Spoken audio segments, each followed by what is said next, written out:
ನಾರಾಯಣ ಪಂಪುನ ಆ ಮಗನ್ ಭಕ್ತಿನಿ ದೇವೆ ಅವು ಇಂಚ ಭಕ್ತಿ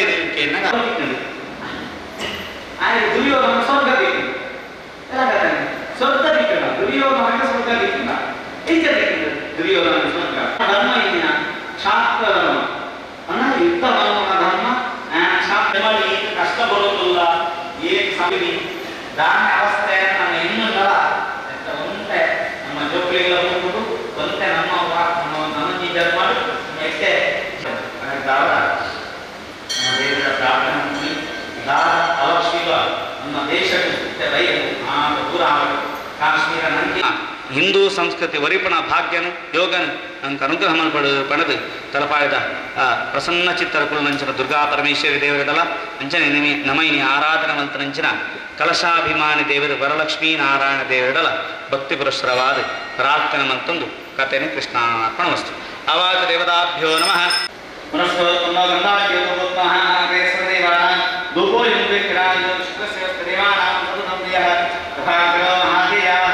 ದೀಪೋ ಖಂಡಕದಲಿ ಪರಸಹಿತ ನಾನಾವಿಧ ಫಲ ವಿಶೇಷ ಮಹಾನೈವೇದ್ಯಂ ಮಹಾಲಕ್ಷ್ಮೀ ನಾರಾಯಣ ಧನಲಕ್ಷ್ಮೀ ನಾರಾಯಣ ಅನಾಯ ಸ್ವಾಹ ಉದಾನಾಯ ಸ್ವಾಹ ಸಮಾನಾಯ ಸ್ವಾಹ ಧನಲಕ್ಷ್ಮೀ ನಾರಾಯಣ ಮಹಾನೈವೇದ್ಯಂ ಸಮರ್ಪಯಾಮಿ ಮಹಾನೈವೇದ್ಯಂ ನಿಸರ್ಜಯಾಮಿ ಓಂ ವೇದಾಚೋಪನಿಷದ್ಗಣಾತ್ ವೇದಾಸಾಂಗಾಪರಾಣಾಂತಿಕಾಯ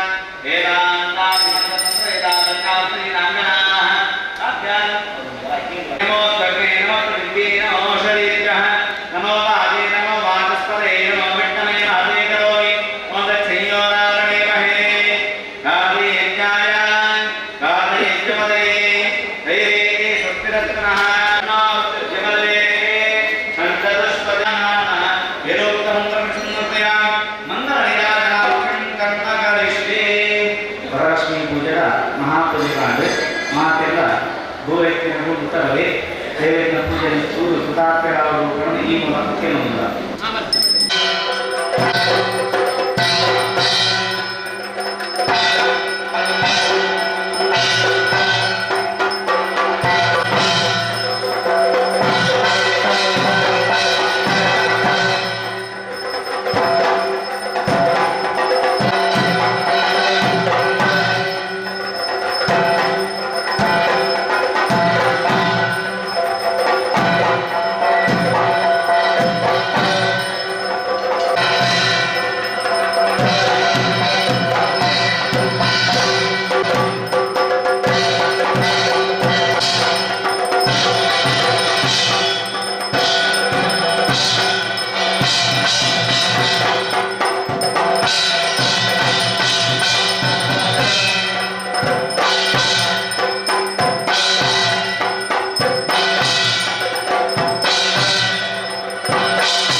आवाहन्तु अश्वावते गोवादेन्न भुजातो वीरवाते सदाविच्छुन्दभद्राः घृतं दुहाना विश्वदप्रवेद यूयं वाद स्वस्तिभिः सदा नः श्रीगुरुभ्यो नमः महागणपतये नमः वरलक्ष्मीनारायणाय नमः प्रार्थनां समर्पयामि 25ನೇ ವರ್ಷದ ಕೇಶವ ಶಿಶು ಮಂದಿರ ಅಂಚನೆ ಮಾತ ಮೂಜಿ ಗ್ರಾಮದಕ್ಕಳು ಮಾತೆಲ್ಲ ಸೇರೊಂದು ದೇವರನ ಸೇವೆನು ವರಲಕ್ಷ್ಮೀ ಪೂಜೆ ಪಣದು ವಲಯದ ಅಪ್ಪೆನೆ ಸ್ವರೂಪಡು ಕಲಶ ಮಧ್ಯಡು ಆವಾಹನೆ ಲಕ್ಷ್ಮೀದೇವಿ ಪಣದು ಆವಾಹನೆ ಮಲ್ತೊಂದು ವರ್ಷಂ ಪ್ರತಿಲ ಭಕ್ತಿಡು ಶ್ರದ್ಧೆಡು ಮಾತೃ ಮಂಡಳಿದ ಮಾತ ಸೇರೊಂದು ಮಲ್ತೊಂದುಲ್ಲಾರು ಈ ವರ್ಷದ ಬಾಪ್ತದ ಸೇವೆನ ದೇವರು ಸ್ವೀಕಾರ ಮಲ್ತೊನಡು ದಯಪನ್ನಗ ನಮ್ಮ ಮಾತೃಮಂಡಳಿ ಒಳಿಯೋಡು ನಾಂಡ ನಮ್ಮ ಹಿಂದೂ ಸಂಸ್ಕೃತಿ ಭಾರತವಾದ ಇಂಡಿಯಾ ಭಾರತವಾದ ಒರಿಯೋಡು ನಾಂಡ ನಂಗೆ ಅಕ್ಕನಕಲು ಗಟ್ಟಿಯಾದ ಬೋಡು ದಯಪನ್ನಗ ಕೃಷ್ಣೆ ಮಹಾಭಾರತ ಯುದ್ಧ ಒಡ್ಡು ದುಂಬು ಪಾಂಡವರನು ಒಟ್ಟ ಸೇರ್ಸಾದು ಧರ್ಮರಾಜರ ಕೇನುವೆಗೆ ದಾನೆ ಮಾರಾಯ ಧರ್ಮರಾಜ ಯುದ್ಧ ಬೋಡ ಅಥ ದಾದಾನ್ಲ ಸಂಧಾನ ಮಲ್ತದೊಂದು 5 ಗ್ರಾಮನ ಪತೊಂದೊರಿಕುಲು ರಾಜ್ಯಭಾರ ಮಲ್ಪರ ದಾನೆ ಅವಾಗ ಧರ್ಮರಾಜ ಬಂಪಿಗೆ ನಂಗೆ ಯುದ್ಧ ಮಾತ ಬೋರ್ಚಿ ನಮ್ಮ 5 ಗ್ರಾಮ ಕೊರಿಯಡವೇನೆ ನಮ್ಮ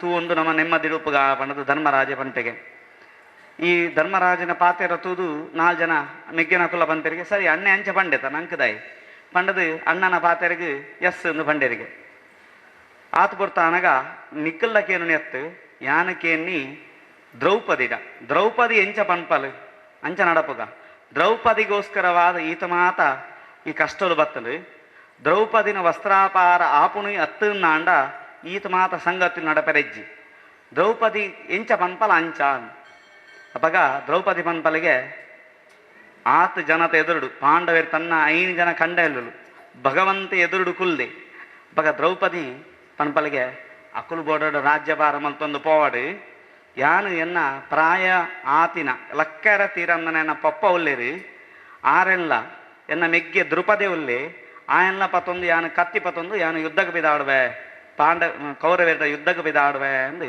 ದ್ರೌಪದಿ ಪಂಡಲಿಗೆ ಒಂದು ಒಂಜಿ ಮೋನೆ ದ್ರೌಪದಿನ ನನೊಂಜಿ ಮೋನೆ ಇಂಚಿನ ಪಾಂಡವರ್ನಕಲ ಯುದ್ಧ ಮಾತ ಆದು ಆಯ್ ಬೊಕ್ಕ ನನ್ನ ನೆಮ್ಮದಿ ಯುದ್ಧಡು ನಂಗೆ ಜಯ ತಿಕ್ಕಂಡು ಪಂಡದು ಪಾಂಡವರ್ನ 5 ಜನ ಜೋಕುಲು ಉಪ ಪಾಂಡವೇರು ಎಂದು ಪನ್ಪೇರು ಅಕಲು ಜೆತ್ತು ದುಪ್ಪೇರಿಗೆ ಅವಾಗ ಅಶ್ವತ್ಥಾಮಾಚಾರ ಬತ್ತದು ಆ ಜೆತ್ತನ 5 ಜನ ಜೋಕುಲ್ನ ತರ ಕಾಡ್ಪೇರಿಗೆ ದುರ್ಯೋಧನನ ಶಪಥ ಮಲ್ತು ಬರ್ಪೇರಿ ಯಾರು ಮಾತ ಕಥೆ ಪಂಡ್ರೆ ಬೋಪುಜಿ ದುರ್ಯೋಧನನ ಶಪಥ ಮಲ್ತು ಬರ್ಪೇರಿ ಯಾನು ಪಾಂಡವರ್ನ ಒಂಜಿ ಬಾಲೆಲ ಒರಿ ಅಂದಲಕ ಯಾನು ಮಲ್ಪ ಪಂಡದು ಆ ಉಪ ಪಾಂಡವರ್ನ ತರ ಕತ್ತನಪಗ ದ್ರೌಪದಿ ಪನ್ನ ಪಾತೆರ ಅರ್ಜುನ ಎಲೆತ್ತು ಹೋಯ್ತೊಂದು ಬರ್ಪೆಗೆ ಏರೇನು ಅಶ್ವತ್ಥಾಮಾಚಾರ್ಯನು ದಾದ ಮಲ್ಪಡು ಪಂಡದು ಈ ಪನ್ಲ ನಿನ್ನ ಜೋಕುಲು 5 ಜನ ಜೋಕುಲು ಸೈತದೇರಿ ದಾದ ಪನ್ಲ ದಾದ ಮಲ್ಪುಡು ಬೇನು ಪನ್ಲ ಅಂತ ಪನ್ನಗ ಮುಚ್ಚತಾ ಮೇಷಃ ఆయన ಬುಡ್ಲಿ ಏನು ಮನ್ಪೆರಿಗೆ ಏರೇನು ಅಶ್ವತ್ಥಾಮನ ಬುಡ್ಲಿ ದಯ ಪನ್ನಗ ಒಂಜಿ 5 ಜನ ಜೋಕುಲೇನು ಕಳೆ ಉನ್ನ ಬೇನೆ ಎಂಚಿನ ಅಂತ ಹೆಂಗೊತ್ತುಂಡು ఆయన ತರ ಕರ್ತನಂದ ಅಂದ ఆయన ಅಮ್ಮ ಬೇಜಾರು ಮಲ್ತೊನ್ವೇರಿ ఆయన ಅವ್ರ ಅಂಚಿನ ಬೇಜಾರು ನಂಗೆ ಬೋರ್ಚಿ ಪಣ್ಣದ ಪಣ್ಣ ಪೊಂಜಾವುಲ ದ್ರೌಪದಿ ಕತ್ತಿ ಪತ್ತೊಂದು ಯುದ್ಧಗೆ ಜಪ್ಪೆ ಅಂತ ಪಣ್ಣ ಪಾತೆರಲ್ಲ ಪೊಂಜವನ ಬಾಯಿಡೆ ದ್ರೌಪದಿನ ಬಾಯಿಡೆ ಬತ್ತೀನಿ 5 ಜನ ಜೋಕುಲಿನ ಕಳೆ ಒಂದು ಬೇಜಾರುಡುಪ್ಪನಾಗ ಈ ಪಾತೆರ ಪಣ್ಣ ಅಲ್ಲ ದ್ರೌಪದಿ ಅಪಗ ಅಕ್ಕನಕುಲೆಗೆ ಮಸ್ತ್ ಜವಾಬ್ದಾರಿ ಉಂಡು ತನ್ನ ಜೋಕುಲೇನು ಒಂಜಿ ರಡ್ಡು ಉಪ್ಪು ನಿತ್ತೆ ಆ ಜೋಕುಲೇನು ಪೊರ್ಲುಡು ನಮ್ಮ ಭಾರತ ದೇಶ ಒರಿಯೋಡು ಪಂಪಣ ರೀತಿರಿ ನಮ್ಮ ತಾಂಕಿಜಿನ್ನ ಅಂಡ ನಮ್ಮ ಮುಟ್ಟದ ದೇಶದಲಕ ನಮ್ಮ ಪರಿಸ್ಥಿತಿ ಬರು ಅನ್ನೋದು ಅವರ ದೇವರ ಪ್ರಾರ್ಥನೆ ಮಲ್ಪನಿ ಇನಿ ಮಲ್ತನಿನ ಸತ್ಕರ್ಮದ ಫಲರ್ದ ಅವರ ಹಿಂದೂ ರಾಷ್ಟ್ರ ಒರಿಯಾಡು ಅಯೋಧ್ಯೆ ಆತಂಡು ಅನ ಮಥುರೆಲಾವಡು ಕಾಶಿಲಾವಡು ನೆನು ದೇವರ ನಮ್ಮ ಕೈಟ್ ಮಲ್ಪಾವನ ಯೋಗನ ಭಾಗ್ಯನು ಮಾತೆಲ್ಲ ಆ ತೂಪನ ಯೋಗನ ಭಾಗ್ಯನು ದೇವರ ಅನುಗ್ರಹ ಮಲ್ತದು ಇನಿದ ಪೂಜೆದ ಕೃತಾರ್ಥಕತೆಯನ್ನು ನಂಗೆ ಅನುಗ್ರಹ ಮಲ್ತದ ರಕ್ಷಣೆ ಮಲ್ತು ಕಾಪಾಡು ಏರೇರು ಮಾತ ಕಷ್ಟನು ಒಂದು ದೇವರನ್ನೆದುರು ಪ್ರಾರ್ಥನೆ ಮಲ್ತದೇರ ಹಾಕಲ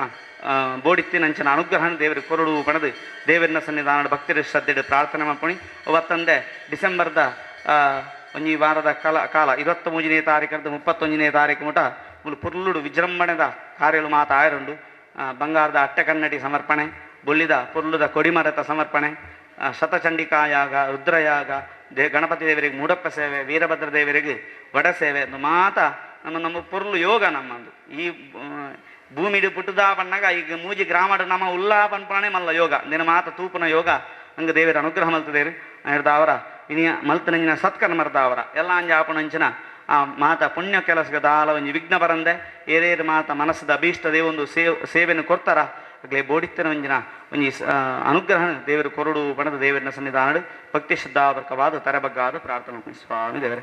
ಓಂ ಸುಮುಖೋ ಸುಂದರತರೋ ಸುನಾಸೋ ಸುಗದಿತ್ತನೋ ರಮ ಸುಮುಖೋ ಸುಂದರತರೋ ಸುನಾಸೋ ಸುಗದಿತ್ತನೋ ಕಾರ್ಯಮಸ್ಮದ್ವೈರಿ ವಿನಾಶನಂ ಅವಾಯತ ವರಲಕ್ಷ್ಮೀ ನಾರಾಯಣ ನಮಃ. ವೇದೋಕ್ತ ಮಂತ್ರ ಪುಷ್ಪಂ ಸಮರ್ಪಯಾಮಿ, ಮಂಗಲ ನೀರಾಜನ ಸಮರ್ಪಯಾಮಿ, ಮನಸೋದಿಟ್ಟ ಪ್ರಾರ್ಥನಾಂ ಸಮರ್ಪಯಾಮಿ. ಗೋವಿಂದಾನಿ ಗೋವಿಂದ. ಕೈಟಿತ್ತಿನ ಹರಿನು ದೇವರಿಗೆ ಪಾರ್ದು ಉಂತ ನಡೆಗೆ ಮೂಜಿ ಸುತ್ತು ಬದ ದಡ್ಡ ಬರು ಆವಾತ ದೇವತಾಭ್ಯೋ ನಮಃ. ಸುಮುಖೋ ಸುಂದರತನೋ ಸುನಾಸೋ ಸುಗದಿತ್ತನೋ ಸುರಾರಾಜಿತ ವಾದಾಭ್ಯೋ ರಮಾ ನಾರಾಯಣ ಸ್ತುಮಃ.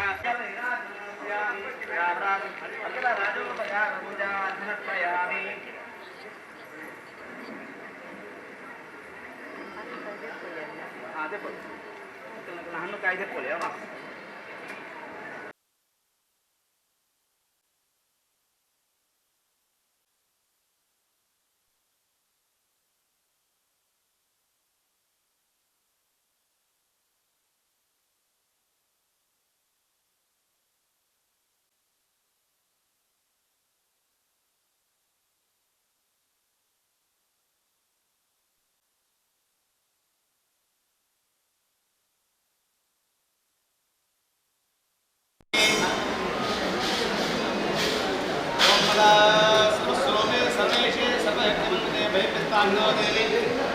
लक्ष्मी देवी नमोस्तुते पंचमुखी बाहु नमः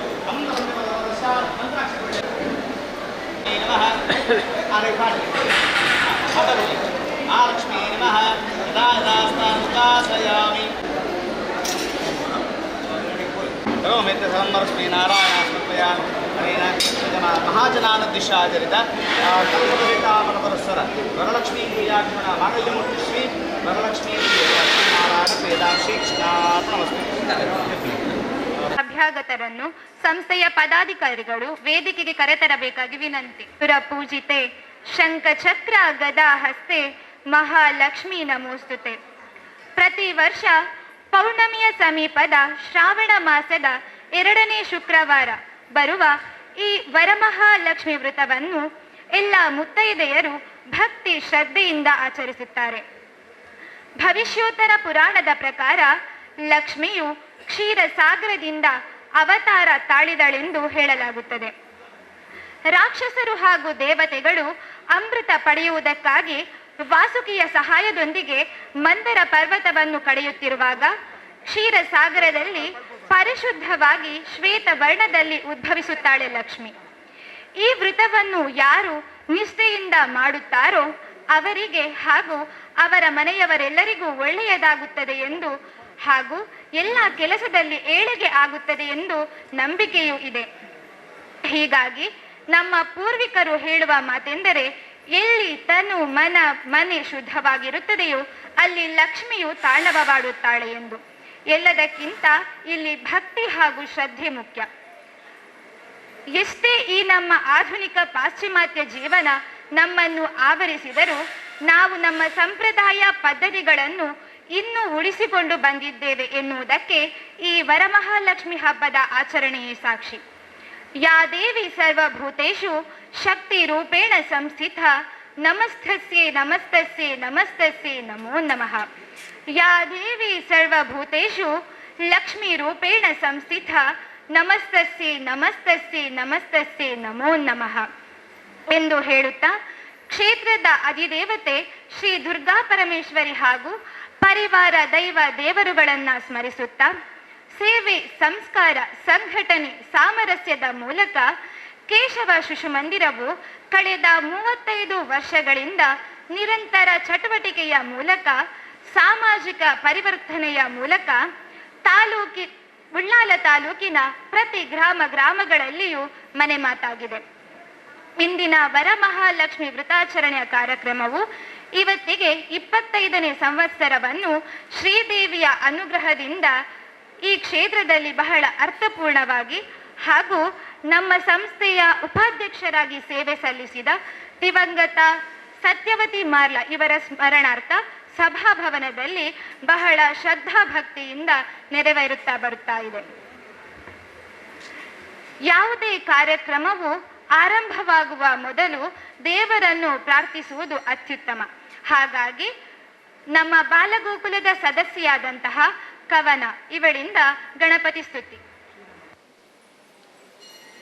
ಫಲದಾಯಕ ನೀನೇ ವಿನಾಯಕ, ಫಲದಾಯಕ ನೀನೇ ವಿನಾಯಕ, ನೀ ಫಲದಾಯಕ ನೀನೇ ವಿನಾಯಕ, ನೀ ಫಲದಾಯಕ ನೀನೇ ವಿನಾಯಕ, ಫಲದಾಯಕ ನೀನೇ ವಿನಾಯಕ, ಫಲದಾಯಕ ನೀನೇ ವಿನಾಯಕ.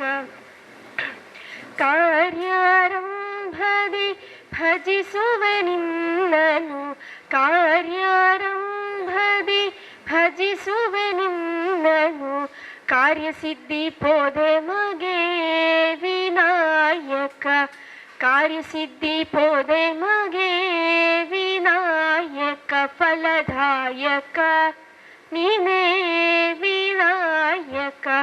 ವಿದ್ಯಾರಂಭದಿ ಭಜಿಸುವೆ ನಿನ್ನನು, ವಿದ್ಯಾರಂಭದಿ ಭಜಿಸುವೆ ನಿನ್ನನು, ವಿದ್ಯೆ ಪಾಲಿಪೋದೆ ಮಗೆ ವಿನಾಯಕ, ವಿದ್ಯೆ ಪಾಲಿಪೋದೆ ಮಗೆ ವಿನಾಯಕ, ಫಲದಾಯಕ ನೀನೇ ವಿನಾಯಕ. ಭಜನಾರಂಭದಿ ಭಜಿಸುವೆ ನಿನ್ನನು, ಭಜನಾರಂಭದಿ ಭಜಿಸುವೆ ನಿನ್ನನು, ಭಜನೆ ಸಿದ್ಧಿ ಪೋದೆ ಮಗೆ ವಿನಾಯಕ, ಫಲದಾಯಕ ನೀನೇ ವಿನಾಯಕ, ಫಲದಾಯಕ. ಇಲ್ಲಿಯ ವಿದ್ಯಾರ್ಥಿಯೂ ಹೌದು. ಬಂದಂತಹ ಅತಿಥಿ ಅಭ್ಯಾಗತರನ್ನು ಸ್ವಾಗತಿಸುವುದು ಅಗತ್ಯ. ಪಾರ್ಥಸಾರಥಿ ಇವರು ಶಿಶುಮಂದಿರದ ಮಾತೃ ಮಂಡಳಿಯ ಕಾರ್ಯಕರ್ತೆ ಹಾಗೂ ಶ್ರೀ ಕ್ಷೇತ್ರದ ವ್ಯವಸ್ಥಾಪನಾ ಸಮಿತಿಯ ಸದಸ್ಯೆಯೂ ಹೌದು.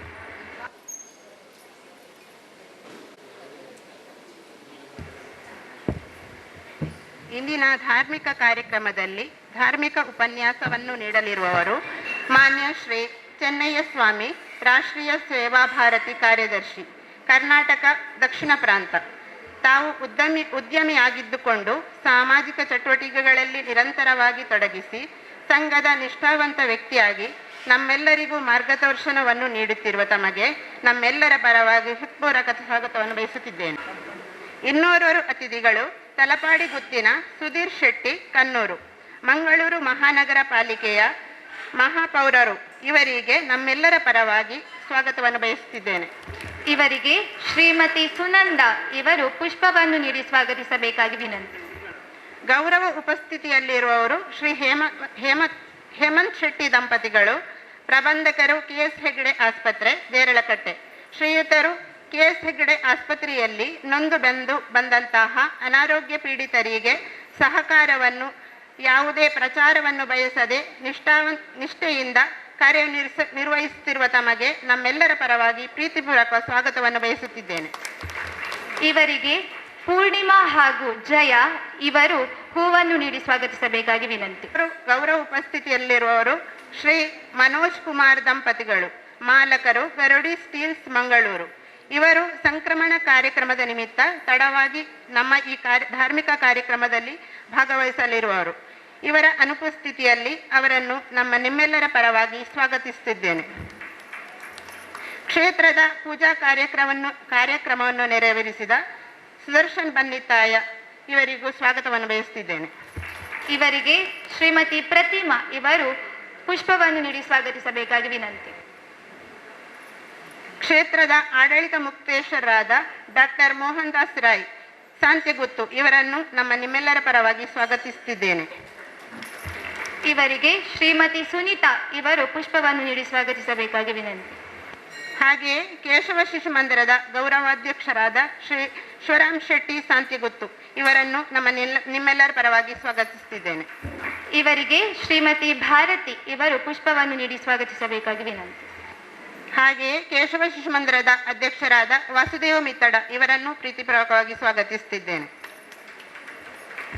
ಇವರಿಗೆ ಶ್ರೀಮತಿ ಪುಷ್ಪ ಇವರು ಹೂವನ್ನು ನೀಡಿ ಸ್ವಾಗತಿಸಬೇಕಾಗಿ ವಿನಂತಿ. ಹಾಗೆ ಪೂಜಾ ಕಾರ್ಯಕ್ರಮದಲ್ಲಿ ಭಾಗವಹಿಸಿದ ಎಲ್ಲ ಭಕ್ತ ಮಹಾಶಯರಿಗೂ ಹಾಗೂ ಮಾಧ್ಯಮ ಮಿತ್ರರಿಗೂ ಪ್ರೀತಿಪೂರ್ವಕವಾಗಿ ಸ್ವಾಗತವನ್ನು ಬಯಸ್ತಾ ಇದ್ದೇನೆ. ಎಲ್ಲರಿಗೂ ಸ್ವಾಗತವನ್ನು ನೀಡಿದ ನಿಮಗೂ ಸ್ವಾಗತ. ಈಗ ನಮ್ಮ ಮಾತೃ ಮಂಡಳಿಯ ಸದಸ್ಯರಿಂದ ಸಾಮೂಹಿಕ ಗೀತೆ.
ಕಾರ್ಯಕ್ರಮದ ಮುಖ್ಯ ಅಂಗ ಧಾರ್ಮಿಕ ಉಪನ್ಯಾಸ ಶ್ರೀ ಚೆನ್ನಯ್ಯ ಸ್ವಾಮಿ ಇವರಿಂದ, ರಾಷ್ಟ್ರೀಯ ಸೇವಾ ಭಾರತಿ ಕಾರ್ಯದರ್ಶಿ, ಕರ್ನಾಟಕ ದಕ್ಷಿಣ ಪ್ರಾಂತ.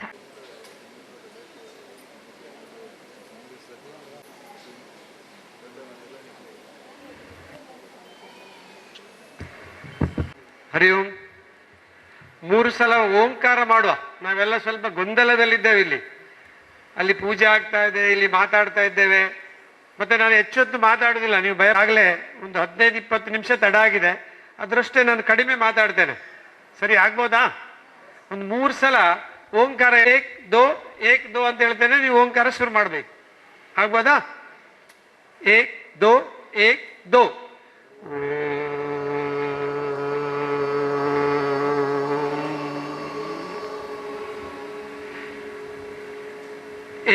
दो एक दो.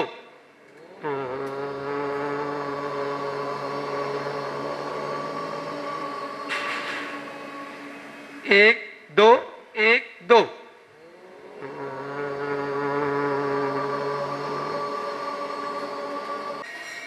ನಾವೆಲ್ಲ ಇವತ್ತು ಒಂದು ವಿಶೇಷವಾದ ಭಾವನಾತ್ಮಕವಾದ ಧಾರ್ಮಿಕ ಕಾರ್ಯಕ್ರಮದಲ್ಲಿ ನಾವು ಭಾಗವಹಿಸ್ತಾ ಇದ್ದೇವೆ.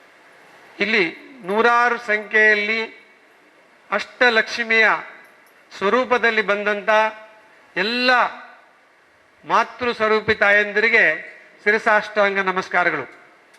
ಹಾಗೆಯೇ ಈ ಕಾರ್ಯಕ್ರಮದ ಯಶಸ್ಸಿಗೆ ಸಹಕರಿಸುತ್ತಿರುವ ಎಲ್ಲ ಮಹನೀಯರಿಗೂ ಕೂಡ ನಮಸ್ಕಾರ. ಇವತ್ತು ನಮ್ಮಲ್ಲಿ ಧರ್ಮದರ್ಶಿಗಳಾಗಿ ಶ್ರೀ ಬನ್ನಿತ್ತಾಯವರಿದ್ದಾರಾ, ಹಾಗೆ ಸಮಾಜ ಸೇವೆಯಲ್ಲಿ ತಮ್ಮನ್ನ ಗುರುತಿಸಿಕೊಂಡಂತಹ ಶ್ರೀ ಹೇಮಂತ್ ಶೆಟ್ಟಿ ನಮ್ಮ ಜೊತೆಗೆ ಇದ್ದದ್ದು ನಮ್ಮ ಭಾಗ್ಯ ಅಂತ ಹೇಳಬೇಕು. ಅವರು ಬೇರೆ ಒಂದು ಕಾರ್ಯಕ್ರಮದ ನಿಮಿತ್ತ ಇಲ್ಲಿ ಬಂದಿದ್ರು. ಈ ಧಾರ್ಮಿಕ ಕಾರ್ಯಕ್ರಮದಲ್ಲಿ ಅವರು ಕೂಡ ಭಾಗವಹಿಸ್ತಿದ್ದಾರೆ. ನಮ್ಮವರೇ ಆದಂಥ ಡಾಕ್ಟರ್ ಮೋಹನ್ ದಾಸ್ ಶೆಟ್ಟಿ ಅವರು ಕೂಡ ನಮ್ಮ ಜೊತೆಗಿದ್ದಾರೆ. ಹಾಗೆ ಎಲ್ಲ ಸಂಘದ ಕೇಶವ ಶಿಶು ಮಂದಿರದ ಕಾರ್ಯಕರ್ತ ಬಂಧುಗಳು ಇಷ್ಟು ಅಚ್ಚುಕಟ್ಟಾಗಿ ಒಂದು ಶಿಸ್ತುಬದ್ಧ ಕಾರ್ಯಕ್ರಮ ನಮಗೆ ಎಲ್ಲಿಯೂ ಸಿಗ್ಲಿಕ್ಕಿಲ್ಲ. ನಾನು ತುಂಬ ಸಲ ಇಲ್ಲಿ ಕಾರ್ಯಕ್ರಮಕ್ಕೆ ಬರ್ತಾ ಇರ್ತೇನೆ ಬೇರೆ ಬೇರೆ ವಿಷಯಕ್ಕೆ. ಇವತ್ತು ಅಷ್ಟಲಕ್ಷ್ಮಿಯರನ್ನ ಪೂಜಿಸುವಂತ, ನಮಗೆ ಎಲ್ಲ ಭಾಗ್ಯಗಳನ್ನು ಕೊಡುವಂತ ಕೇಳುವಂತ ಒಂದು ಕಾರ್ಯಕ್ರಮ ಇಷ್ಟೊತ್ತು ನಡೀತು. ನಮಗೆಲ್ಲ ಆಶೀರ್ವಾದ ಕೆಲವರಿಗೆ ಸಿಗ್ಲಿಕ್ಕಿದೆ, ಕೆಲವರಿಗೆ ಆಲ್ರೆಡಿ ಸಿಕ್ಕಿದೆ. ಇವತ್ತು ಮಾತೃಶಕ್ತಿಯ ಒಂದು ವಿರಾಟ ಸ್ವರೂಪ ಇವತ್ತಿಲ್ಲಿ ನೋಡ್ಲಿಕ್ಕೆ ಸಿಗ್ತಾ ಇದೆ. ಏನಾಗಿದೆ ಅಂದ್ರೆ, ನೀವು ಪಟ್ಟಣಕ್ಕೆ ಬಂದಾಗೆಲ್ಲ ನಮಗೆ ಕೆಲವೊಂದು ಹಿರಿಯರು ಕಾರ್ಯಕ್ರಮಕ್ಕೆ ಕೇಳ್ತಾ ಇರ್ತಾರ, ಒಂದು 100 ಜನ ತಾಯಂದಿರನ್ನ ಕಳಿಸ್ಬೋದಾ? ಹಾಗೆ ನಮಗೆ ತುಂಬಾ ಕಷ್ಟ ಆಗ್ತದೆ. ಆದರೆ ನಮ್ಮ ಸಂಘದ ಒಂದು ನೆಟ್ವರ್ಕ್ ಇದ್ದ ಕಾರಣ 100 ಜನ ತಾಯಂದಿರನ್ನ 1 ನಿಮಿಷದಲ್ಲಿ ಕಳಿಸ್ಲಿಕ್ಕೆ ನಮಗೆ ಸಾಧ್ಯ ಆಗ್ತಾ ಇದೆ. ಇಲ್ಲಂದ್ರೆ ಆಗುದಿಲ್ಲ. ಇವತ್ತು ನಿಮ್ಮನ್ನೆಲ್ಲ ನೋಡಿದ ಮೇಲೆ ನನಗೆ ಒಂದು ಧೈರ್ಯ ಬಂದಿದೆ. 1,000 ಜನ ತಾಯಂದಿರು ಬೇಕಂತ ಯಾರಾದರೂ ಫೋನ್ ಮಾಡಿದ್ರೆ ನಾನು ನಿಮಗೆ ಕೀನ್ಯಾಗೆ ಫೋನ್ ಮಾಡೋದು. ಅಂತ ಮಾತೆಯರ ಮಧ್ಯದಲ್ಲಿ ನಾವಿವತ್ತು ಈ ಕಾರ್ಯಕ್ರಮದಲ್ಲಿ ಭಾಗವಹಿಸ್ತಾ ಇದ್ದೇವೆ. ಆಚಾರ್ಯರು ಹೇಳಿದರು, ಪಕ್ಕದಲ್ಲಿ ಏನಾಗ್ತಾ ಇದೆ, ಆ ಕಡೆ ಏನಾಗ್ತಾ ಇದೆ, ಧರ್ಮ ಉಳಿಬೇಕು, ವಿಶ್ವಗುರು ಆಗಬೇಕು, ಅದನ್ನೆಲ್ಲ ಅವರು ಆಶೀರ್ವಾದ ರೂಪದಲ್ಲಿ ನಮ್ಗೆ ಹೇಳಿದ್ದಾರೆ. ಇವತ್ತು ನಮ್ಮ ಜಗತ್ತಿನಲ್ಲಿ ಒಂದು ವಿಶೇಷ ಸ್ಥಾನಮಾನ ಇರುವುದು ಭಾರತಕ್ಕೆ. ನಮಗೆಲ್ಲ ಜಗತ್ತಿನಲ್ಲಿ ಒಬ್ಬರಿಗೆ ಎಲ್ಲರಿಗೂ ಒಂದೇ ತಾಯಿ, ನಮಗೆ ಜನ್ಮ ಕೊಟ್ಟ ತಾಯಿ. ಆದರೆ ನಮಗೆ ಮಾತ್ರ 3 ಜನ ತಾಯಂದಿರಿದ್ದಾರೆ. ಯಾರು? ಗೋಮಾತಾ ಇದ್ದಾರ, ಜನ್ಮ ಕೊಟ್ಟ ತಾಯಿ ಇದ್ದಾರ, ಮತ್ತೆ ಮಾತೃಭೂಮಿ ಇದ್ದಾರೆ. ಈ 3 ತಾಯಂದಿರ ಇವತ್ತು ಪರಿಸ್ಥಿತಿ ಹೇಗಿದೆ? ನಾವಿವತ್ತು ಮಾಡ್ತಾ ಇದ್ದೇವೆ, ವರಮಹಾಲಕ್ಷ್ಮಿ ಪೂಜೆ ಮಾಡ್ತಾ ಇದ್ದೇವೆ. ಇತ್ತೀಚೆಗೆ ಇವತ್ತಿನ ಪತ್ರಿಕೆಯಲ್ಲಿ ಓದಿದೆ ನಾನು, ವರಮಹಾಲಕ್ಷ್ಮಿ ಪೂಜೆ ನಿಜವಾಗಿ ಆಚರಣೆ ಮಾಡಿದಾರ ಇಂಥ ನಗರದ ಮಕ್ಕಳು ಅಂತ ಒಂದು ವರದಿ ಬಂದಿದೆ. ಏನಂದ್ರೆ, ಒಬ್ಬರು ಶಾರದಕ್ಕ ಅಂತ ಒಬ್ಬರದ್ದು ಮೊನ್ನೆ ನಿನ್ನೆ ಬಿದ್ದೋಯ್ತು. ಎಲ್ಲರೂ ವರಮಹಾಲಕ್ಷ್ಮಿಯ ಸಡಗರದಲ್ಲಿ ಓಡಾಡ್ತಾ ಇದ್ದಾರ, ಸಾಮಾನು ತರ್ತಾ ಇದ್ದಾರ, ಖರ್ಚುಗಳು ಮಾಡ್ತಾ ಇದ್ದಾರ, ಹಣದ ರಾಶಿ ದೇವರ ಎದುರಿಗೆ ಇಡ್ತಾ ಇದ್ದಾರ, ಬಂಗಾರ ಇಡ್ತಾ ಇದ್ದಾರ. ಆದರೆ ಈ ಶಾರದಕ್ಕನ ಮನೆ ನೋಡ್ಲಿಕ್ಕೆ ಯಾರಿದ್ದಾರ?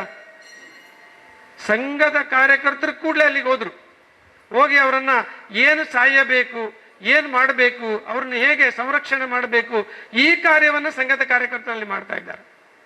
ಅದಕ್ಕೋಸ್ಕರ ಅವ್ರು ಬರೆದಿದ್ದಾರೆ, ಒಬ್ರು ಹಿರಿಯರು, ಇದು ನಿಜವಾದ ವರಮಹಾಲಕ್ಷ್ಮಿ ವ್ರತ. ಒಬ್ಬ ತಾಯಿ ಪರಿಸ್ಥಿತಿ ಕೆಟ್ಟ ಪರಿಸ್ಥಿತಿಯಲ್ಲಿ ಇದ್ದಾರೆ, ಅವ್ರಿಗೆ ನಾವು ಸಂರಕ್ಷಣೆ ಮಾಡಬೇಕು. ಆದರೆ ಇದು ನಿಧಾನಕ್ಕೆ ವರಮಹಾಲಕ್ಷ್ಮಿ ಪೂಜೆ ಒಂದು ಬೇರೆಯ ರೀತಿಯನ್ನು ಪಡ್ಕೊಳ್ತಾ ಇದೆ. ಹೇಗೆ ಮನೆಯಲ್ಲಿರ್ತಕ್ಕಂಥ ರಾಶಿ ರಾಶಿ ಹಣವನ್ನು ಹಿಡಿದು, ಬಂಗಾರವನ್ನು ಹಿಡಿದು ತುಂಬ ಖರ್ಚು ಮಾಡಿ ವರಮಹಾಲಕ್ಷ್ಮಿ ಪೂಜೆ ಮಾಡೋದು. ಆದರೆ ನಮ್ಮ ನೆರೆಯಲ್ಲಿ ಕಷ್ಟದಲ್ಲಿರ್ತಕ್ಕಂಥ ಒಬ್ಬ ತಾಯಿಗೆ ನಾವು ಉಪಕಾರ ಮಾಡ್ತಾ ಇದ್ದೇವಾ? ಅದಕ್ಕೆ ಇವತ್ತು ನಮ್ಮ ಎದುರಿಗೆ ಒಂದು 3 ಪ್ರಶ್ನೆಗಳಿದೆ. ನಮ್ಮ ಮಾತೃಭೂಮಿಯನ್ನು ನಾವು ಉಳಿಸ್ಬೇಕು, ಗೋಮಾತೆಯನ್ನು ಉಳಿಸ್ಬೇಕು, ಮತ್ತು ನಮಗೆ ಜನ್ಮ ಕೊಟ್ಟ ತಾಯಿಯನ್ನು ಸರಿಯಾಗಿ ನೋಡ್ಕೊಳ್ಬೇಕು. ಇದು ಇವತ್ತಿನ ಅವಶ್ಯಕತೆ ಇದೆ. ಇತ್ತೀಚೆಗೆ ನಾನು ಸಂಪರ್ಕಕ್ಕಂತ ನಮ್ಮ ಪ್ರಾಂತ ಪ್ರಚಾರಕರಾಗಿದ್ದಂತ ಅವರ ಪಟ್ಟಿಗೆ ನಾನು ಮನೆಗೆ ಹೋದೆ. ಅವ್ರು ಹೇಳಿದ್ರು, ಎಷ್ಟು ಜನ ಇದ್ದೀರಿ ಮನೆಯಲ್ಲಿ? ಮನೆಯಲ್ಲಿ ಯಾರಿಲ್ಲ, ನಾವಿಬ್ಬರೇ ಇರುವುದು, ಎಲ್ಲ ಅಮೆರಿಕದಲ್ಲಿದ್ದಾರಂತ.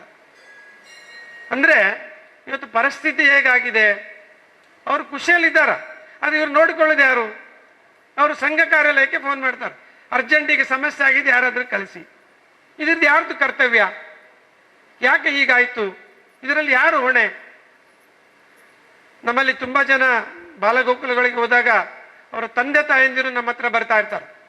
ಅವ್ರು ಬಂದು ನಮ್ಮ ಹತ್ರ ವಿನಂತಿ ಮಾಡ್ಕೊಳ್ತಾರ, ನನ್ನ ಮಗ ಎಡ್ಡೆ ಅವಡು ಒಂದು ಆಶೀರ್ವಾದ ಮಲ್ಪಲೆ ಸರಿ ಪನ್ಲೆ ಅಂತೇಳಿ. ಇದಕ್ಕೆ ರೋಲ್ ಮಾಡೆಲ್ಸ್ ಯಾರು? ತಂದೆ ಮನೆಯಲ್ಲಿ ಹೋಗುವಾಗ ಮಗನೆಟ್ಟಿಗೆ ಸುಳ್ಳು ಹೇಳ್ತಾ ಇರ್ತಾನೆ, ತಪ್ಪು ಕೆಲಸ ಮಾಡ್ತಾ ಇರ್ತಾನೆ. ಅವ್ರು ಕರ್ಕೊಂಡು ಬರೋದು ಯಾರ ಹತ್ರ? ನಮ್ಮ ಹತ್ರ. ಅದು ಸಾಧ್ಯ ಇದೆನಾ? ನಮ್ಮ ಮಕ್ಕಳಿಗೆ ಯಾರು ಗುರುಗಳು? ಮೊದಲು ತಂದೆ ತಾಯಿ, ಆಮೇಲೆ ವಿದ್ಯೆ ಕಲಿಸುವ ಗುರು. ಈ ರೀತಿ ಬೇರೆ ಬೇರೆ ರೀತಿಯ ಗುರುಗಳ ಮೂಲಕ ಒಬ್ಬ ವ್ಯಕ್ತಿ ನಿರ್ಮಾಣ ಆಗ್ತಾನೆ. ಇವತ್ತು ಇಲ್ಲಿ ಬೋರ್ಡ್ ನೋಡ್ತಾ ಇದ್ದೀರಿ, ಕೇಶವ ಶಿಶು ಮಂದಿರ ಅಂತ. ಏನಿದು ಶಿಶು ಮಂದಿರ? ಯಾಕೆ ಇಷ್ಟು ಜನ ಕಷ್ಟಪಡ್ತಾ ಇದ್ದಾರೆ ಇಲ್ಲಿ ಅಂದರೆ, ಇವತ್ತು ನಮ್ಮ ದೇಶ ಧರ್ಮ ಉಳಿಬೇಕು, ನಮ್ಮ ಮಾತೃಭೂಮಿ ಉಳಿಬೇಕಾದ್ರೆ ಇಂಥ ಶಿಶು ಮಂದಿರಗಳು ತುಂಬಾ ಜಾಸ್ತಿ ಆಗಬೇಕು. ಇವತ್ತಿಲ್ಲಿ ತಾಯಂದಿರು ಸೇರಿದಿರಿ. ನಮ್ಮಲ್ಲಿ 51 ಶಕ್ತಿ ಪೀಠಗಳಿದೆ. ಯಾಕೆ ಮಾಡಿದ್ರು ಇದನ್ನ? ಈ ತಾಯಂದಿರನ್ನ ನಾವು ಬೇರೆ ಬೇರೆ ರೀತಿಯಲ್ಲಿ ಪೂಜಿಸ್ತೇವೆ. ಇದು ಆಗ್ತಾ ಇದೆಯಾ ಕೆಲಸ? ಅದಕ್ಕೋಸ್ಕರ ನಾನು ನಾರಾಯಣಣ್ಣ ಮತ್ತೆ ಶೆಟ್ಟರ್ ಹತ್ರ ಒಂದು ವಿನಂತಿ ಮಾಡಿದ್ದೇನೆ. ಇಲ್ಲಿ ಮುಂದಿನ ಬರುವ ದಿನಗಳಲ್ಲಿ ನಾವು ನಿಜವಾಗಿ ವರಮಹಾಲಕ್ಷ್ಮಿಯ ಪೂಜೆಗೆ ಅರ್ಥ ಕೊಡಬೇಕಾದ್ರೆ ನಾವು ಆಡಂಬರದ ಆಚರಣೆಗಳನ್ನು ಬಿಟ್ಟು 51, ನಾನು ಹೇಳಿದಲ್ಲ 51 ಶಕ್ತಿ ಪೀಠ ಅಂತ, ಆ ಶಕ್ತಿ ಪೀಠದ ತರ 51 ಮಕ್ಕಳಿಗೆ, ತಾಯಂದಿರಿಗೆ ಉಚಿತ ಮದುವೆ ಮಾಡಿಕೊಡ್ಬೇಕು. ಆಗ ನಾವು ಸರಳತೆ ಸಂಸ್ಕೃತಿನ ಉಳಿಸ್ಲಿಕ್ಕೆ ಸಾಧ್ಯ ಇದೆ. ನಮ್ಮಲ್ಲೇನು ಶಿಶು ಮಂದಿರದಲ್ಲಿ ನಾವು ಕಲಿಸಿಕೊಡ್ತೇವೆ, ಸರಳವಾಗಿ ಇರಬೇಕು. ಇವತ್ತೊಂದು ದೊಡ್ಡ ಸವಾಲಿದು. ಎಲ್ಲ ಕಡೆ ಪ್ರತಿಯೊಂದು ಸಂಘಟನೆಯಲ್ಲಿ ಇದೊಂದು ಸವಾಲಾಗಿ ಪರಿಣಮಿಸಿದೆ. ಇವತ್ತು ಎಷ್ಟೋ ಜನ ನಮ್ಮ ತಾಯಂದಿರಿಗೆ ನೀವು ವಯಸ್ಸು ಕೇಳಿ, ಯಾರಾದರೂ ಮಗನಿಗೆ ಹುಡುಗಿಯನ್ನು ಹುಡುಕ್ತಾ ಇದ್ರೆ 30-32 ವರ್ಷದವರಿಗೆ ಯಾರು ಮದುವೆ ಆಗ್ಲಿಕ್ಕೆ ರೆಡಿ ಇಲ್ಲ. ಯಾಕೆ ಹೀಗಾಗ್ತಾ ಇದೆ? ಅವಳನ್ನ ಒಂದು ಪ್ರಶ್ನೆ ಕೇಳಿದ್ರೆ ಅವಳು ಹೇಳ್ತಾಳ, ನಾನು ಇನ್ನೂ ಸೆಟ್ಲ್ ಆಗಿಲ್ಲ ಜಿ, ಸೆಟ್ಲ್ ಆಗ್ಬೇಕು. ಮತ್ತೆ ಇಲ್ಲಿದ್ದವರೆಲ್ಲ ಸೆಟ್ಲ್ ಆಗದೆ ಜೀವನ ನಡೆಸ್ತಾ ಇದ್ದಾರಾ? ಇಲ್ಲ. ಇದು ಯಾಕೆ ಈ ರೀತಿ ಮಾನಸಿಕತೆ ಬರ್ತಾ ಇದೆ ಅಂದ್ರೆ, ಅವಳಿಗೂ ಆಡಂಬರವಾಗಿ ಮದುವೆ ಆಗ್ಬೇಕು, ಆಡಂಬರ ಜೀವನವನ್ನು ನಡೆಸಬೇಕು. ಇವತ್ತು ಇದು ನಮ್ಮ ಸಮಾಜಕ್ಕೆ ಒಂದು ದೊಡ್ಡ ಪಿಡುಗಾಗಿ ಪರಿಣಮಿಸಿದೆ. ಸಂಘದಲ್ಲಿ ಒಬ್ಬರು ನಾ ಕೃಷ್ಣಪ್ಪ ಅಂತ ಬಹಳ ಹಿರಿಯ ಪ್ರಚಾರಕರಿದ್ರು. ಅವರ ಕೊನೆಯ ದಿನಗಳಲ್ಲಿ ಅವ್ರನ್ನ ಭೇಟಿ ಆಗ್ಲಿಕ್ಕೆ ಹೋಗಿದ್ದೆ. ಹೋದಾಗ ಅವರು ಮಂಗಳೂರಿನ ಬಗ್ಗೆ ತುಂಬಾ ಒಳ್ಳೆಯ ಮಾತುಗಳನ್ನು ಹೇಳಿದ್ರು. ಅಲ್ಲಿ ಭಿಕ್ಷುಕರಿಲ್ಲ, ತುಂಬಾ ಸ್ವಾಭಿಮಾನಿಗಳು, ಭಾರಿ ಒಳ್ಳೆ ಪ್ರದೇಶ, ವಿದ್ಯಾವಂತರು ಅಂತೆಲ್ಲ ಹೇಳ್ತಾ ಇದ್ರು. ಆದ್ರೆ ಒಂದು ಸಣ್ಣ ಪಿಡುಗು ಬಂದಿದೆ ಅಂತೇಳಿ. ಏನದು? ಸಮೃದ್ಧಿ. ಇವತ್ತು ಲೆಕ್ಕಕ್ಕಿಂತ ಜಾಸ್ತಿ ನಮಗೆ ಎಲ್ಲವೂ ಸಿಗ್ತಾ ಇದೆ. ಹಾಗಾಗಿ ಇದು ಆಗಬಾರ್ದು. ಅದಕ್ಕೆ ನಿಮ್ಮ ಹತ್ರ ನಾನೊಂದು ನಾರಾಯಣ ಕಜೆ ಅವರ ಹತ್ರ ಒಂದು ವಿನಂತಿ ಮಾಡ್ಕೊಂಡಿದ್ದೆ, ಅವರಿಗೆ ಸಾಧ್ಯ ಆಗಿಲ್ಲ ಅದು. ನಾನು 3 ಜನ ತಾಯಂದಿರ ಬಗ್ಗೆ ಒಂದು ಸಣ್ಣ ಉದಾಹರಣೆ ಕೊಟ್ಟು ಚುಟುಕಾಗಿ ನನ್ನ ಮಾತನ್ನ ಮುಗಿಸ್ತೇನೆ. ಶಾರದಾ ಮಾತಾ ಬಗ್ಗೆ ನಮಗೆಲ್ಲ ಗೊತ್ತಿದೆ. ಅಹಲ್ಯಾಬಾಯಿ ಹೋಲ್ಕರ್ ಅವ್ರ ಬಗ್ಗೆ ಗೊತ್ತಿದೆ. ಭಗಿನಿ ನಿವೇದಿತಾ ಅವ್ರ ಬಗ್ಗೆ ಗೊತ್ತಿದೆ. ಇವರು ಮೂವರನ್ನ ಒಂದು ಇಲ್ಲಿ ವೇಷ ಹಾಕಿ ಕೂಡಿಸಿದ್ರೆ ಬಹಳ ಒಳ್ಳೇದು ಅಂತ ಅವ್ರ ಹತ್ರ ವಿನಂತಿ ಮಾಡ್ಕೊಂಡಿದ್ದೆ. ಯಾಕಂದ್ರೆ ಗೊತ್ತಿಲ್ಲದವರಿಗೆ ತೋರಿಸ್ಬೋದಿತ್ತು. ಇಲ್ಲ, ಬರುವ ದಿನಗಳಲ್ಲಿ ಅದನ್ನ ಮಾಡುವ. ನಾನು ಅಹಲ್ಯಾಬಾಯಿ ಹೋಲ್ಕರ್ ಬಗ್ಗೆ ಮಾತಾಡ್ತಾ ಮುಂದೆ ಹೋಗ್ತೇನೆ. ಸಂಘದ ಸೂಚನೆ ಮೇರೆಗೆ ಇಡೀ ದೇಶದಲ್ಲಿ ಅವ್ರದ್ದು 1725ನೇ ಇಸ್ವಿದಲ್ಲಿ ಅವರು ಮಹಾರಾಷ್ಟ್ರದಲ್ಲಿ ಶಿಂದೆ ಮನೆತನದಲ್ಲಿ ಜನ್ಮ ತಾಳ್ತಾರ. ಜನ್ಮ ತಾಳ್ಬೇಕಾದ್ರೆ ಅವರ ಮನೆಯೆಲ್ಲ ಹೋರಾಟದ ಮನೆ, ಒಂದು ಸಾಮಾಜಿಕ ಕಾರ್ಯ ಮಾಡ್ತಕ್ಕಂಥ ಒಂದು ಮನೆ. ಅವಳು 9ನೇ ವರ್ಷದಲ್ಲಿ ಇರ್ಬೇಕಾದ್ರೆ ಒಂದು ಕಡೆ ಆಟ ಆಡ್ತಾ ಆಡ್ತಾ ಒಂದು ನದಿಯ ಪಕ್ಕದಲ್ಲಿ ಒಂದು ಶಿವನ ಮೂರ್ತಿಯನ್ನ ಮಾಡಿರ್ತಾಳೆ. ಶಿವನ ಮೂರ್ತಿಯನ್ನ ಮಾಡಿ ಎಲ್ಲ ಬಾಲಕಿಯರೊಟ್ಟಿಗೆ ಆಟ ಆಡ್ತಾ ಇರ್ತಾರೆ. ಒಬ್ಬರು ಮಲ್ಹಾರ್ ರಾವ್ ಅಂತ ಇಂದೋರಿನ ರಾಜ, ಮತ್ತೆ ಅವ್ರ ಜೊತೆಗೆ ಒಬ್ಬ ಪೇಶ್ವೆ ಮಹಾರಾಜರು, ಅವರು ಪೂನೆಯಿಂದ ಆ ಕಡೆ ಕುದುರೆಗಳಲ್ಲಿ ಹೋಗ್ತಾ ಇರ್ತಾರೆ. ಹೋಗ್ಬೇಕಾದ್ರೆ ಈ ಮಕ್ಕಳನ್ನ ಅವ್ರು ನೋಡ್ತಾರ. ಕೆಲವು ಕುದುರೆಗಳಿಗೆ ಗೊತ್ತಾಗ್ಲಿಲ್ಲ, ಕೆಲವರು ಆ ಮಕ್ಕಳ ಹತ್ರನೇ ಓಡಿಸ್ಕೊಂಡು ಹೋಗ್ಬಿಟ್ರು. ಎಲ್ಲ ಉಳಿದ ಮಕ್ಕಳು ಓಡಿ ಹೋದ್ರು ಅಲ್ಲಿಂದ. ಆದ್ರೆ ಈ ಅಹಲ್ಯಬಾಯಿ ಏನಿದ್ದಾಳಲ್ಲ, ಆ ಈಶ್ವರನನ್ನ ಈಗ ಕೈ ಹಿಡ್ಕೊಂಡು ಹೋಗ್ಲಿಲ್ಲ. ಆಗ ಅವರಿಗೆ ರಾಜ ಕುದುರೆಯನ್ನು ನಿಲ್ಲಿಸಿ ಹಿಂದೆ ಬಂದ. ಯಾಕಮ್ಮ, ನಿನ್ಗೆ ಭಯ ಆಗ್ಲಿಲ್ವಾ? ಕುದುರೆದು ಪೆಟ್ಟಿಗೆ ಭಯ ಆಗ್ಲಿಲ್ವಾ ಅಂತ ಕೇಳಿ. ಅದಕ್ಕೆ ಅವಳು ಒಂದು ಮಾತು ಹೇಳಿದ್ಲು, ಈ ಈಶ್ವರನನ್ನ ನಾನೇ ನಿರ್ಮಾಣ ಮಾಡಿದ್ದೇನೆ, ನಿರ್ಮಿಸಿದ್ದೇನೆ, ನಾನು ಓಡಿ ಹೋದ್ರೆ ಇದನ್ನ ಕಾಪಾಡೋದು ಯಾರು ಅಂತ ಕೇಳಿ ಪ್ರಶ್ನೆ ಕೇಳಿದ್ಲು ರಾಜನಿಗೆ. ಆಗ ರಾಜನಿಗೆ ಬಹಳ ಖುಷಿ ಆಯಿತು. ಅವರಿಗೆ ಮನಸ್ಸಲ್ಲಿ ಬಂತು, ಇವಳು ನನ್ನ ಮುಂದಿನ ಉತ್ತರಾಧಿಕಾರಿ ಆಗ್ತಾರ, ನನ್ನ ಮಗನಿಗೆ ಸೊಸೆ ಮಾಡ್ಕೊಳ್ಬೇಕು ಅಂತ ರಾಜನಿಗೆ ಯೋಚನೆ ಬಂತು. ಕೂಡಲೇ ರಾಜ ಅವರ ಮನೆಗೆ ಹೋದ, ಶಿಂದೆ ಅವರ ಮನೆಗೆ ವಿನಂತಿ ಮಾಡಿಕೊಂಡ, ಇವಳು ನನಗೆ ಸೊಸೆ ಆಗಬೇಕು, ಇವಳಲ್ಲಿ ಬಹಳ ಧರ್ಮದ ಬಗ್ಗೆ ಶ್ರದ್ಧೆ ಇದೆ, ಒಂದು ಕಮಿಟ್ಮೆಂಟ್, ಅವಳಿಗೆ ಯಾವುದನ್ನು ನಾನು ಅನ್ಕೊಳ್ತೇನೆ ಅದು ಮಾಡೇ ತಿರ್ಬೇಕು ಅಂತ ಒಂದು ಭಾವನೆ ಇದೆ, ಅದಕ್ಕೋಸ್ಕರ ನಾನು ಇವಳನ್ನು ಆಯ್ಕೆ ಮಾಡಿದ್ದೇನೆ ಅಂತೇಳಿ. ಅವಳು ಸೊಸೆ ಆದ್ಲು, ಬಹಳ ಸಣ್ಣ ವಯಸ್ಸಿನಲ್ಲಿ ಸೊಸೆ ಆದ್ಲು. ಆಗ ಹೆಣ್ಮಕ್ಳಿಗೆ ವಿದ್ಯಾಭ್ಯಾಸ ಕಲೀಲಿಕ್ಕೆ ಅವಕಾಶ ಇರಲಿಲ್ಲ. ಆದರೆ ಮಲಹಾರ್ ರಾವ್ ಇವಳಿಗೆಲ್ಲ ವಿದ್ಯೆಗಳನ್ನ ಕಲಿಸಿ ಒಬ್ಬ ರಾಣಿಗೆ ಏನು ವಿದ್ಯೆ ಬೇಕು ಅದನ್ನೆಲ್ಲ ತಯಾರು ಮಾಡಿದ್ರು. ತಯಾರು ಮಾಡಿ ಅವ್ರು ಮುಂದೆ ಅನ್ಕೊಳ್ತಾ ಇದ್ರು, ಇವಳೇ ನನ್ನ ಮುಂದಿನ ಉತ್ತರಾಧಿಕಾರಿ ಅಂತ. ಖಂಡೇರಾವ್ ಅಂತ ಅವರ ಮಗ, ಅವನು ತುಂಬಾ ವಿಲಾಸಿ ಜೀವನ ನಡೆಸ್ತಾ ಇದ್ದ. ಒಂದು ಯುದ್ಧ ಮಾಡ್ತಾ ಮಾಡ್ತಾ ಅವನು ತೀರಿ ಹೋಗ್ಬಿಟ್ಟ. ನೋಡಿ, ಅವಳಿಗೆ 29 ವರ್ಷ ಇರಬೇಕಾದ್ರೆ ಗಂಡ ತೀರಿ ಹೋದ. ಆದ್ರೆ ಆಗ ಸತಿ ಸಹಗಮನ ಪದ್ಧತಿ ಇತ್ತು. ಅವರು ತಮ್ಮ ಮಾವ ಹೇಳಿದ್ರು, ಅದೆಲ್ಲ ಯೋಚನೆ ಮಾಡಬಾರ್ದು, ಈ ಧರ್ಮ ಉಳಿಸ್ಬೇಕು, ಈ ದೇಶ ಉಳಿಸ್ಬೇಕು, ಈ ಗೋ ಸಂಪತ್ತನ್ನು ಉಳಿಸ್ಬೇಕು, ಹಾಗಾಗಿ ನೀನು ಅಂತ ವಿಪರೀತ ಯೋಚನೆ ಮಾಡಬಾರ್ದು ಅಂತ ಹೇಳಿದ. ಆಗ ಆ ತಾಯಿ ನಿಶ್ಚಯ ಮಾಡಿದ್ರು, ನನಗಿಬ್ಬರು ಮಕ್ಕಳಿದ್ದಾರ, ಇಡೀ ಸಮಾಜ ಇದೆ, ಧರ್ಮ ಇದೆ, ನನಗೆ ಗೋಮಾತಾ ಇದ್ದಾರ, ಸಂರಕ್ಷಣೆ ಮಾಡಲಿಕ್ಕೆ, ಮಾರ್ಗದರ್ಶನ ಮಾಡಲಿಕ್ಕೆ, ಪ್ರೇರಣೆ ಮಾಡಲಿಕ್ಕೆ ಅಂತೇಳಿ ಒಬ್ಬ ರಾಣಿಯಾಗಿ ಯುದ್ಧಗಳನ್ನು ಗೆದ್ದರು. ಹೇಗೆ ಗೆದ್ದರು? ತುಂಬಾ ಬುದ್ಧಿವಂತಿಕೆಯಿಂದ ಕೂಡ ಯುದ್ಧ ಗೆದ್ದರು. ಪಕ್ಕದಲ್ಲೇ ಇದ್ದಂತ ಒಬ್ಬ ರಾಜ ಅವರ ಮೇಲೆ ಯುದ್ಧ ಮಾಡ್ಬೇಕಂತ ಹೇಳಿ, ಇವಳು ವಿಧವೆ ಆಗಿದ್ದಾಳ, ಯಾರಿಲ್ಲ ಇವಳಿಗೆ ಅಂತೇಳಿ ಪಕ್ಕದಲ್ಲಿ ಬಂದೊಂದು ಬಿಡಾರ ಊರ್ತಾನ. ಈ ತಾಯಿಗೆ ಗೊತ್ತಾಗ್ತದ ಇವನೇನೋ ಯುದ್ಧ ಮಾಡ್ಲಿಕ್ಕೆ ಬಂದಿದ್ದಾನ ಅಂತೇಳಿ. ಅವ್ರಿಗೊಂದು ಸಂದೇಶ ಕಳಿಸ್ತಾರ, ನೀನು ಒಬ್ಬ ಹೆಣ್ಣಿನೊಟ್ಟಿಗೆ ಯುದ್ಧ ಮಾಡಿ ಗೆದ್ರೆ ಒಬ್ಬ ತಾಯಿನ ಸೋಲಿಸಿದೆ ಅಂತ ಹೇಳಿ ನಿನಗೆ ಅವಮಾನ ಆಗ್ತದ. ಹಾಗಾಗಿ ನೀನು ಯೋಚನೆ ಮಾಡು, ನೀನು ಯಾರ ಮೇಲೆ ಯುದ್ಧ ಮಾಡ್ತಾ ಇದ್ದೀಯಾ ಅಂತ ಹೇಳಿದಾಗ ಆ ರಾಜನಿಗೆ ಕಣ್ಣೀರು ಬರ್ತದ. ಅಯ್ಯೋ, ನಾನು ಎಂತ ತಪ್ಪು ಮಾಡ್ತಾ ಇದ್ದೇನೆ, ನಾನೊಬ್ಬ ಒಳ್ಳೆ ತಾಯಿಯ ಮೇಲೆ ಯುದ್ಧ ಮಾಡಿ ಆ ರಾಜ್ಯವನ್ನ ಗೆಲ್ಲಬೇಕಂತ ಯೋಚನೆ ಮಾಡಿದ್ದಲ್ಲ. ಆಗ ಅವನ ಮಾತು ಬದಲಾಯಿಸ್ತಾನ, ಇಲ್ಲ ಇಲ್ಲ, ನಿಮ್ಮ ರಾಜರು ತೀರಿ ಹೋಗಿದ್ದಾರೆ, ಅದಕ್ಕೋಸ್ಕರ ಬಂದಿದ್ದೇನೆ, ನಾವು ಸಂಧಾನ ಮಾಡೋ, ಒಳ್ಳೆಯವರಾಗಿರುವ ಅಂತ ಹೇಳ್ತಾರೆ. ಒಬ್ಬ ತಾಯಿ ದುಃಖದ ಮಧ್ಯದಲ್ಲಿ ನೀತಿಯಿಂದ, ಚಾಣಕ್ಯ ನೀತಿಯಿಂದ ಯುದ್ಧವನ್ನ ಗೆಲ್ಲಿದ್ಲು. ಇದೆಲ್ಲ ಆಗ್ಬೇಕಾದ್ರೆ ಅವರ ಮಗ ಇದ್ದ, ಅವರ ಮಗ ಮುಂದೆ ಉತ್ತರಾಧಿಕಾರಿಯಾಗಿ ಬರ್ಬೋದು ಅಂತ. ಅವನ ಹೆಸರು ಮಾಲಾರಾವ್ ಅಂತ. ಅವನು ಕೂಡ ತಂದೆ ಹಾಗೆ ಖಂಡೇರಾವನ ಹಾಗೆ ವಿಲಾಸಿ ಜೀವನ ನಡೆಸಿ ಬೇಗ ಹೋಗ್ಬಿಟ್ಟ. ಅದು ಕೂಡ ದುಃಖ ಆಯ್ತು. ಒಬ್ಬ ಮಗಳಿದ್ಲು, ಮಗಳಿಗೆ ಒಬ್ಬ ಮೊಮ್ಮಗ, ಇವನು ಮುಂದೆ ಬರ್ಬೋದು ರಾಜನಾಗಿ, ನಾನು ಎಷ್ಟು ದಿನ ಯುದ್ಧ ಮಾಡ್ಬೇಕಂತ ಹೇಳಿದ್ರು. ಆದ್ರೆ ಅವ ಕ್ಷಯ ರೋಗ ಬಂದ, ಆ ಮೊಮ್ಮಗ ಕೂಡ ಹೋದ. ನಾನು ಯಾಕೆ ಈ ಉದಾಹರಣೆನ ನಿಮ್ಮ ಎದುರಿಗೆ ಹಂಚ್ಕೊಳ್ತಾ ಇದ್ದೇನೆಂದ್ರೆ, ಒಬ್ಬ ತಾಯಿ ಜೀವನದಲ್ಲಿ ಎಷ್ಟೆಲ್ಲ ಸಂಕಷ್ಟ ಬಂದರೂ ಕೂಡ ಅವರು ಧರ್ಮ ರಕ್ಷಣೆ, ಸಮಾಜಕ್ಕೋಸ್ಕರ ದುಡಿಬೇಕು, ದೇಶ ಪ್ರಥಮ, ಧರ್ಮ ಪ್ರಥಮ ಅಂತ ಕೆಲಸ ಮಾಡಿದ್ಲಲ್ಲ, ಅದಕ್ಕೋಸ್ಕರ ನಾವು ನೆನೆಸ್ಕೊಳ್ಬೇಕು. ಕನ್ಯಾಕುಮಾರಿಯಿಂದ ಕಾಶಿವರೆಗೆ ಎಲ್ಲ ದೇವಸ್ಥಾನಗಳ ಸಂರಕ್ಷಣಾ ಜವಾಬ್ದಾರಿಯನ್ನು ಹೊತ್ಕೊಂಡ್ರು. ಇತ್ತೀಚೆಗೆ ಪ್ರಧಾನಮಂತ್ರಿಯವರು ಕಾಶಿಯಲ್ಲಿ ಅವರ ಮೂರ್ತಿಯ ಒಂದು ಸ್ಥಾಪನೆಯನ್ನ ಮಾಡಿದ್ರು. ಯಾಕೆ ಹಾಲ್ಯಬಾಯಿ ಮೂರ್ತಿ ಮಾಡಿದ್ರು? ಬೇರೆ ಸಂತರಿರ್ಲಿಲ್ವಾ? ಈ ರೀತಿ ಒಬ್ಬ ಶ್ರೇಷ್ಠ ತಾಯಿ ಪೂರ್ತಿ ಜೀವನವನ್ನ ಕಷ್ಟದ ಮಧ್ಯದಲ್ಲಿ ಈ ದೇಶಕ್ಕೋಸ್ಕರ, ಧರ್ಮಕ್ಕೋಸ್ಕರ ಬದುಕಿದ್ರು. ಅವ್ರು ತುಂಬಾ ಕಾರ್ಯ ಮಾಡಿದಾರ, ಕಲ್ಯಾಣಿಗಳನ್ನ ಕಟ್ಟಿಸಿದಾರ, ಗೋಶಾಲೆಗಳನ್ನ ಕಟ್ಟಿಸಿದಾರ. ನಿಮಗೆಲ್ಲ ಗೊತ್ತಿರಬೇಕು, ತಾಯಂದಿರಿಗೆ ಒಂದು ಮಹೇಶ್ವರಿ ಅಂತ ಒಂದು ಸೀರೆ ಇದೆ. ಈ ತಾಯಂದಿರು ಸ್ವಾಭಿಮಾನದ ಬದುಕನ್ನು ನಡೆಸಬೇಕಂತ ಅವರ ಜೊತೆಗೆ ನಿಂತು ಒಂದು ವಿಶೇಷವಾದ ಸೀರೆಯನ್ನು ತಯಾರು ಮಾಡಿ ಅವರಿಗೆಲ್ಲ ಸ್ವಾಭಿಮಾನವಾಗಿ ಬದುಕಲಿಕ್ಕೆ ಮಾಡಿದ್ರು. ಅದು ಇವತ್ತಿಗೂ ಪ್ರಚಲಿತ ಇಡೀ ದೇಶದಲ್ಲಿ ಇದೆ. ಆ ರೀತಿ ಸಾಮರಸ್ಯದ ಬದುಕನ್ನ ಎಲ್ಲ ಪ್ರತಿಯೊಂದು ಜಾತಿ ಮತದವರೊಟ್ಟಿಗೆ ಅವರು ಊಟ ಮಾಡ್ತಿದ್ರು, ಕೂತ್ಕೊಳ್ತಿದ್ರು, ಸಮಾಲೋಚನೆ ಮಾಡ್ತಾ ಇದ್ರು. ಅಲ್ಲಿರ್ತಕ್ಕಂಥ ಏನು ಒಂದು ಡಕಾಯಿತಿ ಇರ್ತಕ್ಕಂಥ ಒಂದು ಪಂಗಡ ಇದೆ, ಆ ಡಕಾಯಿತಿ ಪಂಗಡನ್ನ ಮಾತಾಡಿಸುವ ಮೂಲಕ ಒಳ್ಳೆ ರೀತಿ ನೀವು ಬರಬೇಕು, ಸಮಾಜ ಸೇವೆ ಮಾಡ್ಬೇಕಂತ ಅವರಿಂದನೇ ಸೈನ್ಯವನ್ನ ಕಟ್ಟಿದ್ರು. ಈ ರೀತಿ ಒಬ್ಬ ತಾಯಿಗೆ ಒಂದು ಆಘಾತ ಆದರೆ ಕಷ್ಟಪಡ್ತಾರೆ ಇವತ್ತು. ಆದ್ರೆ ಇಷ್ಟು ಆಘಾತಗಳ ಮಧ್ಯೆ ಧರ್ಮ ರಕ್ಷಣೆಯನ್ನ ಮಾಡಿದ್ರು. ಅಂತಹ ಅಹಲ್ಯಬಾಯಿ ಹೋಲ್ಕರ್ನ 300ನೇ ವರ್ಷ ಜನ್ಮ ಜಯಂತಿ ಬರ್ತಾ ಇದೆ. ಅದಕ್ಕೆ ನಾವು ಈ ರೀತಿಯ ಕಥೆಗಳನ್ನು ಓದಬೇಕು, ಅವ್ರ ಬಗ್ಗೆ ನಮ್ಮೆಲ್ಲ ಮಕ್ಕಳಿಗೆ ತಿಳಿಸಬೇಕು. ಆಗ ನಮ್ಮ ಏನು ಕಿಶೋರಿಯರಿದ್ದಾರ, ಅವರ ಮನಸ್ಸು ಚಂಚಲ ಇದೆ, ಅಂಥವರಿಗೆ ಒಂದು ಒಳ್ಳೆ ಮಾರ್ಗದರ್ಶನ ಕೊಡುವಂತ ಕೆಲಸ ನಮ್ಮಿಂದ ಆಗ್ಬೇಕಾಗಿದೆ. ನನ್ನ ಬಾಯಲ್ಲಿ ಕಿಶೋರಿ ಅಂತ ಬಂತು.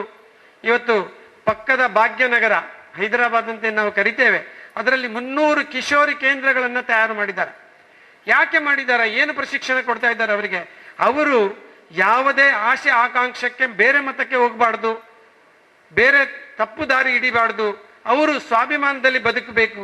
ಅವರಿಗೆ ಬೇಕಾದಂಥ ಎಲ್ಲ ಶಿಕ್ಷಣವನ್ನ ಈ 300 ಕೇಂದ್ರಗಳಲ್ಲಿ ಸೇವಾ ಭಾರತಿ ಕಲಿಸ್ಕೊಡ್ತಾ ಇದೆ. ಅವ್ರಿಗೆ ಹೇಗೆ?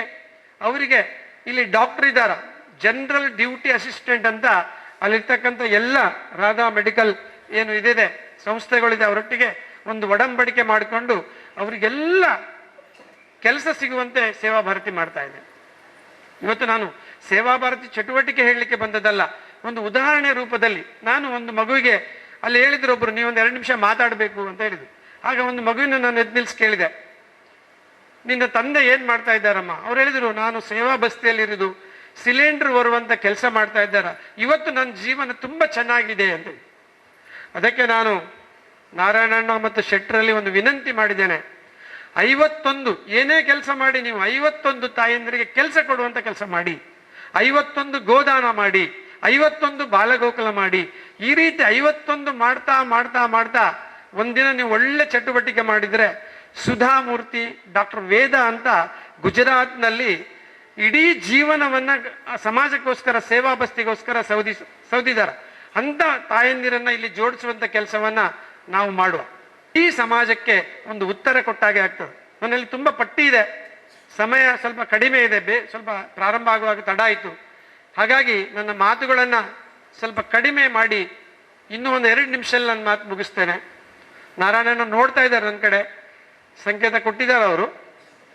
ಹಾಗೆ ಶಾರದಾ ಮಾತೆ ಹೇಗಿದ್ರು? ಶಾರದಾ ಮಾತೆ ಒಂದು ಕಡೆ ಈ ರೀತಿ ಕಾರ್ಯಕ್ರಮದಲ್ಲಿ ಒಂದು ಮಗುವಿಗೆ ಶಾರದಾ ಮಾತೆ ವೇಷ ಹಾಕಿ ಕರ್ಕೊಂಡು ಬಂದ್ರು. ಒಬ್ಬ ಬಡವ, ಯಾರು ಕೂಲಿ ಕಾರ್ಮಿಕ ಅಂತ ಹೇಳ್ತೇವೆ, ಒಂದು ಇದರ ಮೇಲೆ ಅವನ ತಾಯಿಯನ್ನು ಕರ್ಕೊಂಡು ಬಂದು ಒಂದ್ ಕಡೆ ಕೂಡಿಸಿದ್ರು. ಇಲ್ಲೆಲ್ಲ ಕಾರ್ಯಕ್ರಮ ಆಗ್ತಾ ಇರ್ಬೇಕಾದ್ರೆ ಒಬ್ರು ಕಾರ್ಯಕರ್ತರು ಹೋಗಿ ಕೇಳಿದ್ರು, ನಿಮ್ದು ಊಟ ಆಗಿದೆಯಾ ಅಂತ.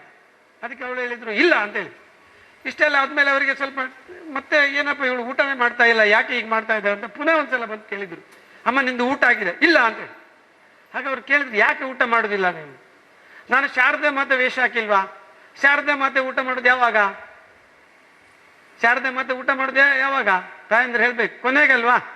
ತಾಯಿ ಯಾವಾಗ ಊಟ ಮಾಡೋದು? ಯಾರಾದ್ರೂ ಮೊದಲು ಮಾಡ್ತಾ ಇದ್ದೇವಾ? ಇಲ್ಲಲ್ಲ. ಶಾರದಾ ಮಾತೆ ಕೊನೆಗೆ ಊಟ ಮಾಡಬೇಕು, ಎಲ್ಲರೂ ಊಟ ಆದ್ಮೇಲೆ ಮಾಡಬೇಕು, ನೀವು ಹೋಗಿ ಅಂತ ಹೇಳಿದ್ರು. ಆ ರೀತಿ ಶಾರದಾ ಮಾತೆ ಖಾಲಿ ವೇಷ ಹಾಕಿದ್ರೆ ಅವಳ ಮನಸ್ಸಲ್ಲಿ ಎಷ್ಟು ಪರಿವರ್ತನೆ ಬಂದಿದೆ. ಈ ರೀತಿ ಶಾರದಾ ಮಾತೆ ತುಂಬಾ ಕಷ್ಟಗಳನ್ನ ಸಹಿಸಿ ಅವರಿಗೆ ತುಂಬಾ ಅವಮಾನ ಮಾಡಿದ್ರು ಸಮಾಜ. ಅದರ ಮಧ್ಯದಲ್ಲಿ ಒಬ್ಬ ಶ್ರೇಷ್ಠ ತಾಯಿಯಾಗಿ ಬದುಕಿದ್ರು. ಭಗಿನಿ ನಿವೇದಿತಾ ಐರ್ಲೆಂಡ್ ದೇಶದ ತಾಯಿ, ಎಲಿಜಬೆತ್ ಅಂತ ಅವರ ಹೆಸರು. ಆದರೆ ಅವರು ಒಬ್ಬ ಹಿಂದೂ ಧರ್ಮದ ಅಂಬಾಸಡರ್ ಅಂತ ಹೇಳ್ತೇವೆ, ರಾಯಭಾರಿ ಅಂತ ಕರಿತೇವೆ. ಇಡೀ ಜಗತ್ತಿಗೆ ಹಿಂದೂ ಧರ್ಮ ಅಂದ್ರೆ ಏನಂತ ತೋರಿಸಿಕೊಟ್ಟಂತ ಒಬ್ಬ ತಾಯಿ, ಶ್ರೇಷ್ಠ ತಾಯಿ ಇದ್ರೆ ಅವರು ಭಗಿನಿ ನಿವೇದಿತಾ. ನಮಗೆ ಗೊತ್ತಿಲ್ಲ, ನಮಗೆ ಇವತ್ತು ಇಲ್ಲಿ ಭಗವದ್ಗೀತೆದು 700 ಶ್ಲೋಕ, ಎಷ್ಟು ಶ್ಲೋಕ ಇದೆ ಅಂತ ಕೇಳಿದ್ರೆ ಗೊತ್ತಿಲ್ಲ. ಇವತ್ತೊಂದು ದೊಡ್ಡ ಕ್ರಾಂತಿ ಇವತ್ತು ದೇಶದಲ್ಲಿ ಆಗ್ತಾ ಇದೆ. ಯಾವುದೇ ಒಂದು ಶ್ಲೋಕ ಹೇಳಂದ್ರೆ ಗೊತ್ತಿಲ್ಲ. ಅದಕ್ಕೆ ನಾನು ಪುನಃ ಮತ್ತೆ ನಾರಾಯಣನಲ್ಲಿ ಕೇಳ್ತೇನೆ, ಒಂದು 51 ಜನರ ಒಂದು ಭಗವದ್ಗೀತೆ ತಂಡ, ಯಕ್ಷಗಾನದ ತಂಡ, ಈ ರೀತಿ ಒಂದೊಂದು 51 ಇಟ್ಕೊಳ್ಳಿ. ನೀವೆಲ್ಲ ಮಾಡಿದಾಗ ಒಂದು ಸಂಪೂರ್ಣ ವರಮಹಾಲಕ್ಷ್ಮಿ ಪೂಜೆ ಅಂತ ಮಾಡುವ. ಆಗ ಅವರಲ್ಲಿ ಮನಸ್ಸಲ್ಲಿ ಒಂದು ಆಸೆ ಇದೆ, ಪರಮಪೂಜ್ಯ ಸರ್ಸಂಘ ಚಾಲಕರು ಇಲ್ಲಿ ಬರಬೇಕು ಅಂತ ಅಪೇಕ್ಷೆ ಇದೆ. ಅದು ಎಷ್ಟು ಬೇಗ ಸಾಧ್ಯ ಆಗ್ತದ ನೋಡುವ. ಅವರೊಂದು ಸಣ್ಣ 5 ವಿಷಯಗಳನ್ನ ನಮಗೆ ಹೇಳಿದ್ದಾರೆ, ಅದು ನೆನಪಿಸಿ ನನ್ನ ಮಾತನ್ನ ಮುಗಿಸ್ತೇನೆ. ನಾವೆಲ್ಲ ಸಾಮರಸ್ಯದ ಬದುಕಬೇಕಂತ ಹೇಳಿದಾರ. ನಾವೇನ್ ಮಾಡ್ತೇವೆ? ವರಮಹಾಲಕ್ಷ್ಮಿ ಪೂಜೆಯಲ್ಲಿ ನಮ್ಮ ಜಾತಿಯವರನ್ನ ಅಷ್ಟೇ ಕರಿತೇವೆ, ಬೇರೆಯವರು ಇಲ್ಲ, ಬಿಡ್ಚಿ ಅವು ಬಿಡ್ಚಿ ಯಾವ ಯಾಕೆ? ಅದೇ ನಿಮಗೆ ಆಸ್ಪತ್ರೆಯಲ್ಲಿ ಇದ್ದಾಗ ರಕ್ತ ಬೇಕು, ನಮಗೆ ಫೋನ್ ಬರ್ತದೆ, ಅವು ಯಾರ್ದು ಆಗ್ತದೆ ಮಾರ, ಕಳಿಸಿ ರಕ್ತ ಕಳಿಸಿ ಅಂತ, ಕೂಡಲೇ ಬರಲಿ ಅಂತ. ಯಾಕೆ ಇದು ವ್ಯತ್ಯಾಸ? ನಮ್ಮ ಆಚಾರ ವಿಚಾರ ನಾವು ಇಟ್ಕೊಳ್ಬೇಕು, ಯಾವುದನ್ನ ವ್ಯತ್ಯಾಸ ಮಾಡಬಾರ್ದು. ಹೊರಗೆ ಬಂದಾಗ ನಾವೆಲ್ಲ ಏನು ನಾವೆಲ್ಲ ಹಿಂದೂಗಳು, ಒಂದೇ ತಾಯಿಯ ಮಕ್ಕಳು. ಈ ಭಾವನೆ ಬರದಿದ್ರೆ ಮುಂದಿನ ದಿನಗಳು ತುಂಬಾ ಕಷ್ಟ ಇದೆ. ಎರಡನೇದ್ದು, ಪರಿಸರ ಸಂರಕ್ಷಣೆ ಮಾಡಬೇಕು. ಈಗ ಇಲ್ಲಿ ಕಾರ್ಯಕ್ರಮದಲ್ಲಿ ಪ್ಲಾಸ್ಟಿಕ್ ಎಷ್ಟು ಉಪಯೋಗಿಸ್ತಾರ ಗೊತ್ತಿಲ್ಲ ನನಗೆ, ಮೊದಲೇ ತಿಳಿಸಿದ್ದೇವೆ, ಆದಷ್ಟು ಕಡಿಮೆ ಉಪಯೋಗಿಸ್ಬೇಕಂತೇಳಿ. ಆ ರೀತಿ ಪರಿಸರ ಸಂರಕ್ಷಣೆ ಮಾಡದಿದ್ರೆ ಇವತ್ತು ಮೀನಿನ ಒಳಗಡೆ ಪ್ಲಾಸ್ಟಿಕ್ ಹೋಗಿದೆ. ಭಾರಿ ಕಷ್ಟ ಇದೆ, ಬದುಕಲಿಕ್ಕೆ ಕಷ್ಟ ಇದೆ. ನಾನೊಂದು ಇತ್ತೀಚೆಗೆ ನೇತ್ರಾವತಿ ನದಿ ಹತ್ರ, ಫಲ್ಗುಣಿ ನದಿ ಹತ್ರ ಒಂದು ವಿಡಿಯೋ ಮಾಡೋಗೊಬ್ಬರು ಬಂದು ಕೇಳಿದ್ರು, ಯಾಕೆ ಮಾಡ್ತಾ ಇದ್ದೀರಿ ಈಗ ಅಂತೇಳಿ. ಅದಕ್ಕೆ ಹೇಳಿದೆ, ಇಷ್ಟು ಪ್ಲಾಸ್ಟಿಕ್ ಹೋಗ್ತಾ ಇದೆಯಲ್ಲ, ಇದನ್ನು ನಾನೊಂದು ಡಾಕ್ಟರ್ಸ್ ಅಸೋಸಿಯೇಷನ್ ಒಂದು ಬೈಠಕಿಗೆ ಹೋಗ್ತಾ ಇದ್ದೇನೆ, ಅಲ್ಲಿ ಒಂದು ಪ್ರಶ್ನೆ ಕೇಳಲಿಕ್ಕಿದೆ ಅಂತ ಹೇಳಿ ಕೇಳಿದೆ ನಾನು. ತುಂಬ ಜನ ಮುಂದೆ ಬಂದಿದ್ದಾರೆ ಆ ಕಾರ್ಯ ಮಾಡಲಿಕ್ಕೆ. ಈ ರೀತಿ ಪರಿಸರ ಸಂರಕ್ಷಣೆ ಆಗಬೇಕು. ಸ್ವದೇಶಿ ಭಾವ ಬೇಕು. ಸ್ವದೇಶಿ ಭಾವ ಅಂದ್ರೆ ಏನು? ನಮ್ದು ಭಾರತದ್ದು ಟೈಟನ್ ಆಗ್ಲಿಕ್ಕಿಲ್ಲ ಮಾರ, ಅದು ಅಮೆರಿಕದ ಆಗ್ಬಹುದು. ಭಾರತ ಬೇಡ, ನನ್ನ ಹತ್ರ ಟೈಟನ್ನೇ ಇದೆ, ಮತ್ತೆ ನೀವು ಬಂದು ಕೇಳ್ಬೋದು ಈರ್ನ ವಾಚೋತ್ಪಾಲೆ ಅಂತೇಳಿ, ನನ್ನ ಹತ್ರ ಸರಿ ಇದೆ. ಆದಷ್ಟು ಸ್ವದೇಶಿ ವೇಷ ಭೂಷಣ ಮತ್ತೆ ಮಾತು ಇದು ಬೇಕು. ಇಲ್ಲಾಂದ್ರೆ ನಾವು ಮರ್ತು ಹೋಗ್ತೇವೆ. ಇವತ್ತು ಪೇಪರ್ನಲ್ಲಿದೆ, ಒಬ್ಬ ಜಪಾನ್ನಲ್ಲಿ 1,500 ಭಾರತ ಕಾರು ತರಲಿಲ್ಲ ಅಂದ್ರೆ ನಾವು ಪ್ರಯಾಣ ಮಾಡೋದಿಲ್ಲ ಅಂತೇಳಿ ನಿಶ್ಚಯ ಮಾಡಿದ್ದಾರೆ. ಹಾಗಾಗಿ 1,500 ಕಾರು ಇವತ್ತು ರಫ್ತಾಗ್ತಾ ಇದೆ ಜಪಾನಿಗೆ. ಇವತ್ತು ಭಾರತ ಜಗತ್ತಿನಲ್ಲಿ ತುಂಬಾ ಮುಂದೆ ಹೋಗಿದೆ. ಅದಕ್ಕೆ ಮುಂದೆ ಹೋಗುದಿಲ್ಲ ನಾನು. ನಾಗರಿಕ ಶಿಷ್ಟಾಚಾರ, ನಾವು ಯಾರೇ ಇರಲಿ ಸರ್ಕಾರದ ಏನು ಕಾನೂನುಗಳಿದೆ ಅದನ್ನು ಪಾಲನೆ ಮಾಡಬೇಕು.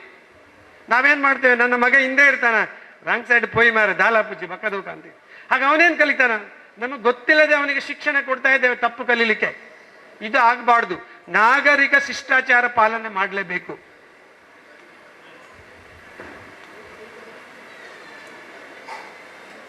ಕುಟುಂಬ ಪ್ರಬೋಧನ ಒಂದು ವಿಷಯ ಬಿಟ್ಟೋಯ್ತು, ಹಾಗೆ ನಾನು ಈ ಪೇಪರ್ ಅನ್ನು ನೋಡಿದೆ. ಕುಟುಂಬ ಪ್ರಬೋಧನ ಅಂದ್ರೆ ನಾವು ನಮ್ಮ ಮನೆಯವರಿಗೆ ಸಮಯ ಕೊಡ್ತಾ ಇದ್ದೇವಾ ಇಲ್ಲ. ಈಗ ಒಬ್ಬರು ಹಿರಿಯರು ಬಂದು ಹೇಳಿದ್ರು, ಸಂಘದ ಹಿರಿಯ ಕಾರ್ಯಕರ್ತರು, ಅವ್ರು ಬಂದು ಹೇಳಿದ್ರು, ನನ್ನ ಸೊಸೆ ಮದುವೆ ಆಗಿ 13 ತಿಂಗಳಾಗಿದೆ, ಇಲ್ಲಿವರೆಗೆ ಅವರು ಚಹಾ ಮಾಡಿಲ್ಲ ಅಂತೇಳಿ. ಇದು ಪರಿಸ್ಥಿತಿ. ಇದು ನಮ್ಮ ಸಂಘದ ಹಿರಿಯ ಕಾರ್ಯಕರ್ತರು ನನ್ನ ಹತ್ರ ಬಂದು ಹೇಳಿದ್ದು. 13 ತಿಂಗಳಾಗಿದೆ, ಅವಳು ಹೊರಗಡೆಯಿಂದ ತರಿಸ್ತಾ ಇದ್ದಾಳ ಅಂತ. ನಾವು ಕುಟುಂಬ ಪ್ರಬೋಧನ ಯಾರಿಗೆ ಹೇಳುದು? ಯಾರ ಹತ್ರ ಮಾತಾಡುದು? ಅದಕ್ಕೋಸ್ಕರ ನಾವು ನಮ್ಮ ಮಕ್ಕಳೊಟ್ಟಿಗೆ, ಹಿರಿಯರೊಟ್ಟಿಗೆ, ಕುಟುಂಬದೊಟ್ಟಿಗೆ ನಾವು ನಮ್ಮ ಸಮಯವನ್ನು ಕಳಿಬೇಕು. ಆಗ ಮಾತ್ರ ಅವರಿಗೆ ಸಂಸ್ಕಾರ ಸಿಗ್ತದ. ಆಗ ಅವ್ರು ಹೇಳ್ತಾರ, ಒಂದು ಊಟದ ಮಂತ್ರ ಹೇಳೋಣ, ಅನ್ನಪೂರ್ಣೆ ಸದಾಪೂರ್ಣೆ, ಯಾವುದು ನಿಮ್ಗೆ ಸುಮಾರು ಮಂತ್ರಗಳಿದೆ, ಯಾವುದು ಹೇಳ್ಬೋದು. ಈ ರೀತಿ ಸಂಸ್ಕಾರ ಕೊಡ್ತಾ ಕೊಡ್ತಾ ಕೊಡ್ತಾ ಹೋದ್ರೆ ಈ ಎಲ್ಲ ಕೆಲಸವನ್ನ ಇವತ್ತು ಕೇಶವ ಶಿಶು ಮಂದಿರ ಕಳೆದ 35 ವರ್ಷ ಆಯ್ತಲ್ಲ, 35 ವರ್ಷಗಳಿಂದ ಮಾಡ್ತಾ ಬಂದಿದೆ. ಇಲ್ಲಿ ತುಂಬಾ ಜನ ಕೂತಿದಾರ. ನನ್ನ ಜೊತೆಗೆ ಬರ್ಬೇಕಾದ್ರೆ 3 ಜನ ತಾಯಂದಿರನ್ನ ನಾನು ಕಾರಲ್ಲಿ ಕರ್ಕೊಂಬಂದೆ. ಆ ಮಗುಗೆ ಕೇಳಿದೆ, ವಿರಾಟ್ ಅಂತ ಹೇಳಿದ. ಇಲ್ಲ ನಾನು ವಿರಾಟ್ ಕೊಹ್ಲಿ ಅಂತ ಹೇಳಿದವ. ಮೋಸ್ಟ್ಲಿ ಅವನು ಕೇಶವ ಶಿಶು ಮಂದಿರಕ್ಕೆ ಬರ್ತಾನೆ ಅಂತ ನನಗೆ ಗೊತ್ತಾಯ್ತು. ಅಂದ್ರೆ ಈ ರೀತಿ ಶಿಶು ಮಂದಿರ ಬರುವ ಮಕ್ಕಳಲ್ಲಿ ವ್ಯತ್ಯಾಸಗಳು ನಮಗೆ ಸಮಾಜದಲ್ಲಿ ಗೊತ್ತಾಗ್ತದೆ.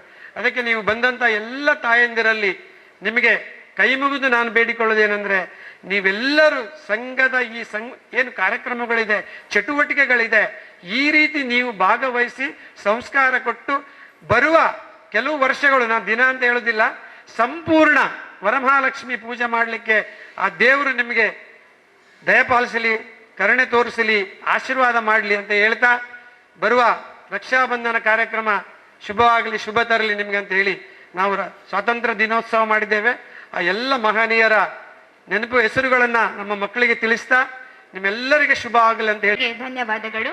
ಈಗ ಗೌರವಾನ್ವಿತ ಅತಿಥಿಗಳಾದಂತ ಇವತ್ತು ವರಮಹಾಲಕ್ಷ್ಮಿ ಪೂಜೆಗೆ ಕೇಶವ ಶಿಶು ಮಂದಿರ ಕಿನ್ಯ ಹಾಗೂ ಶ್ರೀ ದುರ್ಗಾ ಪರಮೇಶ್ವರಿ ದೇವಸ್ಥಾನ ಇದರ ಜಂಟಿ ಆಶ್ರಯದಲ್ಲಿ ನಡೆಯುವಂತಹ ಈ ವರಮಹಾಲಕ್ಷ್ಮಿ ಪೂಜೆಗೆ ಬಂದಂತಹ ವೇದಿಕೆಯಲ್ಲಿ ಆಸೀನರಾಗಿರುವಂತಹ ಮೇಯರ್ ಆದಂತಹ ಸುಧೀರ್ ಕನ್ನೂರ್ ಅವರೇ, ಹಾಗೂ ಆಡಳಿತ ಮುಖ್ಯಸ್ಥರಾದಂತಹ ಮೋಹನ್ದಾಸ್ ರೈಗರ್ ಅವರೇ, ಶಿವರಾಮ್ ಶೆಟ್ರೆ ಹಾಗೂ ಚೆನ್ನೈಸ್ವಾಮಿ ಅವರೇ, ಹಾಗೆ ಪವಿತ್ರ ಪಾಣಿಯವರಂತಹ ಅವರಿಗೆ ಎಲ್ರಿಗೂ ವಂದಿಸ್ತಾ, ಇಲ್ಲಿ ಬಂದಂತಹ ಭಗಿನಿಯರೆಲ್ಲೋ ವಂದಿಸುತ್ತಾ ನಾನು ಒಂದೆರಡು ನಾನು ಹೆಚ್ಚು ಮಾತಾಡ್ಲಿಕ್ಕೆ ನನಗೆ ಗೊತ್ತಿಲ್ಲ. ಯಾಕೆಂತ ಹೇಳಿದ್ರೆ ನಾನು ನಾರಾಯಣ್ ಕಜ್ಜೆ ಮತ್ತೆ ಶಿವರಾಮ್ ಶೆಟ್ರ್ ಹತ್ರ ಹೇಳಿದೆ, ನನಗೆ ವೇದಿಕೆ ಇದ್ರೆ ನಾನು ಬರುವುದಿಲ್ಲ, ನಾನು ಜಸ್ಟ್ ಅವ್ರು ಬರಬೇಕು ಅಂತ ಹೇಳಿದ ಒತ್ತಾಯಕ್ಕೆ ನಾನು ಬಂದಿದ್ದೇನೆ. ಇದು ವೇದಿಕೆ ಉಂಟು ಅಂತ ನನಗೂ ಅನಿಸಿರ್ಲಿಲ್ಲ. ಇಲ್ಲಿ ಬಂದು ನೋಡಿದಾಗ, ಸೇರಿದಂತಹ ಭಗಿನಿಯರನ್ನು ನೋಡಿದಾಗ ನನಗೆ ತುಂಬಾ ಆಶ್ಚರ್ಯ ಆಗ್ತಾ ಉಂಟು. ನನ್ನ ಜೀವನದಲ್ಲಿ ನಾನು ವರಮಹಾಲಕ್ಷ್ಮಿ ಅಂತ ಕೇಳಿದ್ದೇನೆ. ಆ ದಿವಸ ನಾನು ಬೆಳಿಗ್ಗೆ ಎದ್ದ ಕೂಡಲೇ ದೇವರಲ್ಲಿ ಪ್ರಾರ್ಥನೆ ಮಾಡುವಾಗ ಹೇಳ್ತೇನೆ, ಇವತ್ತು ವರಮಹಾಲಕ್ಷ್ಮಿ ಪೂಜೆ ಉಂಟು, ನಮ್ಮವರಿಗೂ ಸರ್ವೇ ಜನ ಸುಖಿನ ಭವಂತು, ಎಲ್ರಿಗೂ ಒಳ್ಳೇದಾಗ್ಲಿ ಅಂತ ಭಾವಿಸಿದ ಹೊರತು ಪ್ರತ್ಯಕ್ಷವಾಗಿ ವರಮಹಾಲಕ್ಷ್ಮಿ ಪೂಜೆಯನ್ನು ನೋಡಿದ್ದಂತ ಹೇಳಿದ್ರೆ ಇಲ್ಲೇ ಇದು ನನ್ನ ಜೀವನದಲ್ಲಿ ಅತ್ಯುತ್ತಮ ಒಂದು ಕ್ಷಣ ಅಂತ ಹೇಳಲಿಕ್ಕೆ ನಾನು ಇಚ್ಛಿಸ್ತೇನೆ. ಇದನ್ನು ಕಲ್ಪಿಸಿಕೊಟ್ಟವರು ನಾರಾಯಣ ಕಜೆ ಮತ್ತು ಶಿವರಾಮ್ ಶೆಟ್ಟರು. ನಾನು ಬರುವುದಿಲ್ಲ, ಆಗುವುದಿಲ್ಲ, ಕೆಲಸದ ಒತ್ತಡ ಉಂಟು ಅಂತ ಹೇಳಿದಾಗ ನನಗೆ ಇದನ್ನೊಂದು ಅವಕಾಶ ಮಾಡಿಕೊಟ್ಟಿದ್ದಾರೆ. ಅದಕ್ಕೆ ಅವರಿಗೆ ಕೃತಜ್ಞತೆಯನ್ನು ಸಲ್ಲಿಸ್ತೇನೆ. ನಾವು ಕೂಡ ನಮ್ಮ ಊರಲ್ಲಿ, ನಾನು ಕೂಡ ಗ್ರಾಮೀಣ ಪ್ರದೇಶದಲ್ಲಿ ಇದ್ದು ತುಂಬ ಕಾರ್ಯಕ್ರಮಗಳನ್ನು ಮಾಡಿದ್ದೇವೆ. ನಮ್ಮಲ್ಲಿ ಕೂಡ ಕಲಾಚೇತನ ಯುವತಿ ಮಂಡಳಿ ಹಾಗೂ ಕಲಾವರ್ಧಕ ಯುವಕ ಮಂಡಲ ಅಂತ ಹೇಳಿ ತುಂಬ ನಮ್ಮ ಯುವಕರು ಹಾಗೂ ಯುವತಿಯರು ಆದ ಮಂಡಳಿಗಳಿವೆ.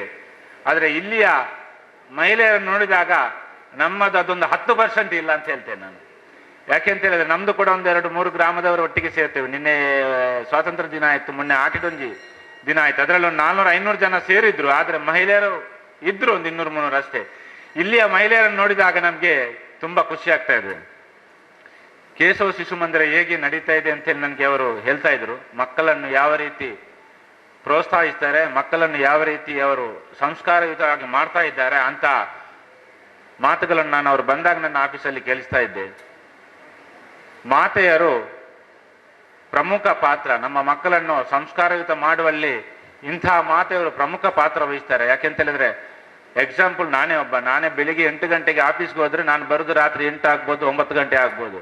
ನನ್ನ ಮಕ್ಕಳೊಟ್ಟಿಗೆ ಜಾಸ್ತಿ ಅವರೊಟ್ಟಿಗೆ ನನಗೆ ಇನ್ವಾಲ್ವ್ ಆಗ್ಲಿಕ್ಕೆ ಆಗ್ತಾ ಇಲ್ಲ. ನನ್ನ ಹೆಂಡತಿ ಮಾತ್ರ ಅವಳನ್ನು, ಯಾಕೆಂದ್ರೆ ಅವಳಿಗೆ ಹೇಳಿದ್ದೇನೆ ನಾನು ಕೆಲಸಕ್ಕೆ ಬೇಡ, ನಿನ್ನ ಮನೆಯಲ್ಲಿರು. ಮಕ್ಕಳನ್ನು ಸಂಸ್ಕಾರಯುತವಾಗಿ ಮಾಡಬೇಕಾದ್ರೆ ಅದು ಅವರ ಮಹಿಳೆಯರಿಂದ ಮಾತ್ರ ಸಾಧ್ಯ.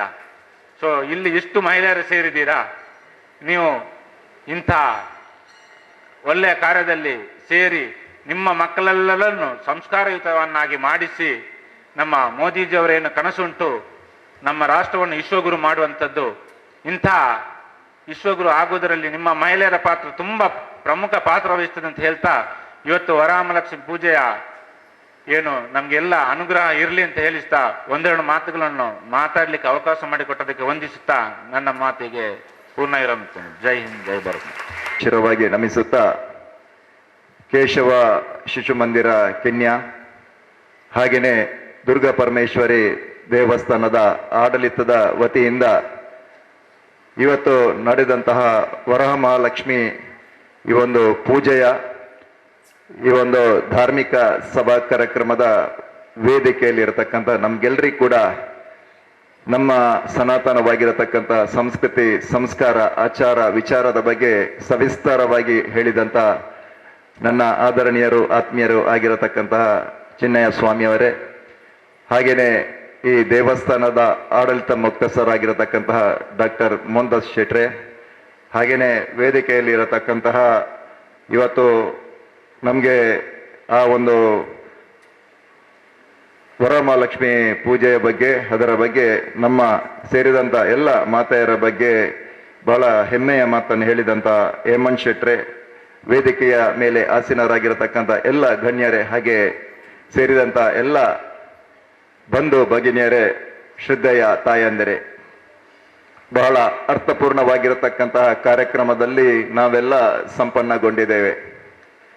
ನಮ್ಮ ಭಾರತ ಅಂತ ಹೇಳಿದರೆ ಇಡೀ ನಮ್ಮ ಪ್ರಪಂಚಕ್ಕೆ ಒಂದು ಸಂಸ್ಕಾರ, ಸಂಸ್ಕೃತಿಯನ್ನು ಕೊಟ್ಟಿರತಕ್ಕಂತಹ ದೇಶ ಯಾವುದಂತ ಹೇಳಿದರೆ ಅದು ನಮ್ಮ ಭಾರತ.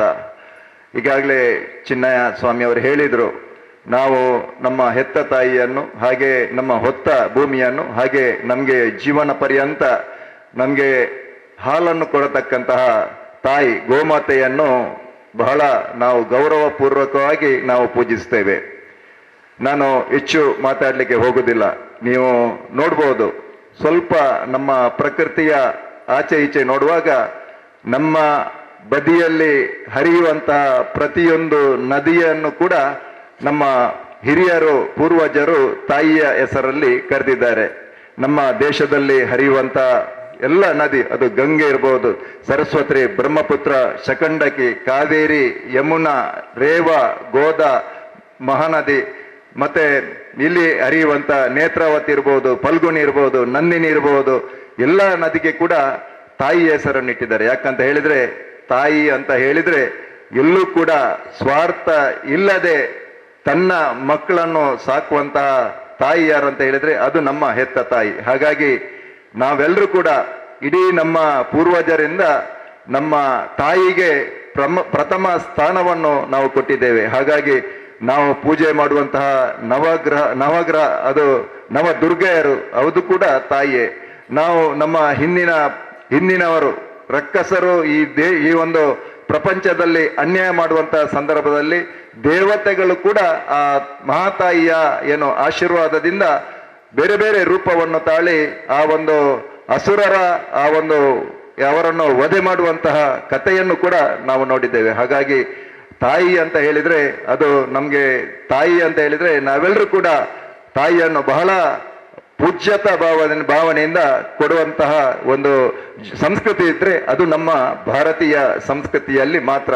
ಸಣ್ಣ ಕಥೆಯನ್ನು ಹೇಳಿ ನಾನು ನನ್ನ ಮಾತನ್ನು ಮುಗಿಸ್ತೇನೆ. ಇವತ್ತು ಕೇಶವ ಶಿಶು ಮಂದಿರ ಬಹಳ ಉತ್ತಮವಾಗಿರತಕ್ಕಂತಹ ಕೆಲಸವನ್ನು ಮಾಡ್ತಾ ಇದೆ. ನಾವು ಮಕ್ಕಳಲ್ಲಿ ನಮ್ಮ ಈ ಒಂದು ಸನಾತನವಾಗಿರತಕ್ಕಂತಹ ಸಂಸ್ಕೃತಿಯನ್ನು ಕಲಿಸುವಂತಹ ಕೆಲಸ ಕೇಶವ ಶಿಶು ಮಂದಿರದ ಮುಖಾಂತರ ನಿತ್ಯ ನಿರಂತರವಾಗಿ ನಡೀತಾ ಇದೆ.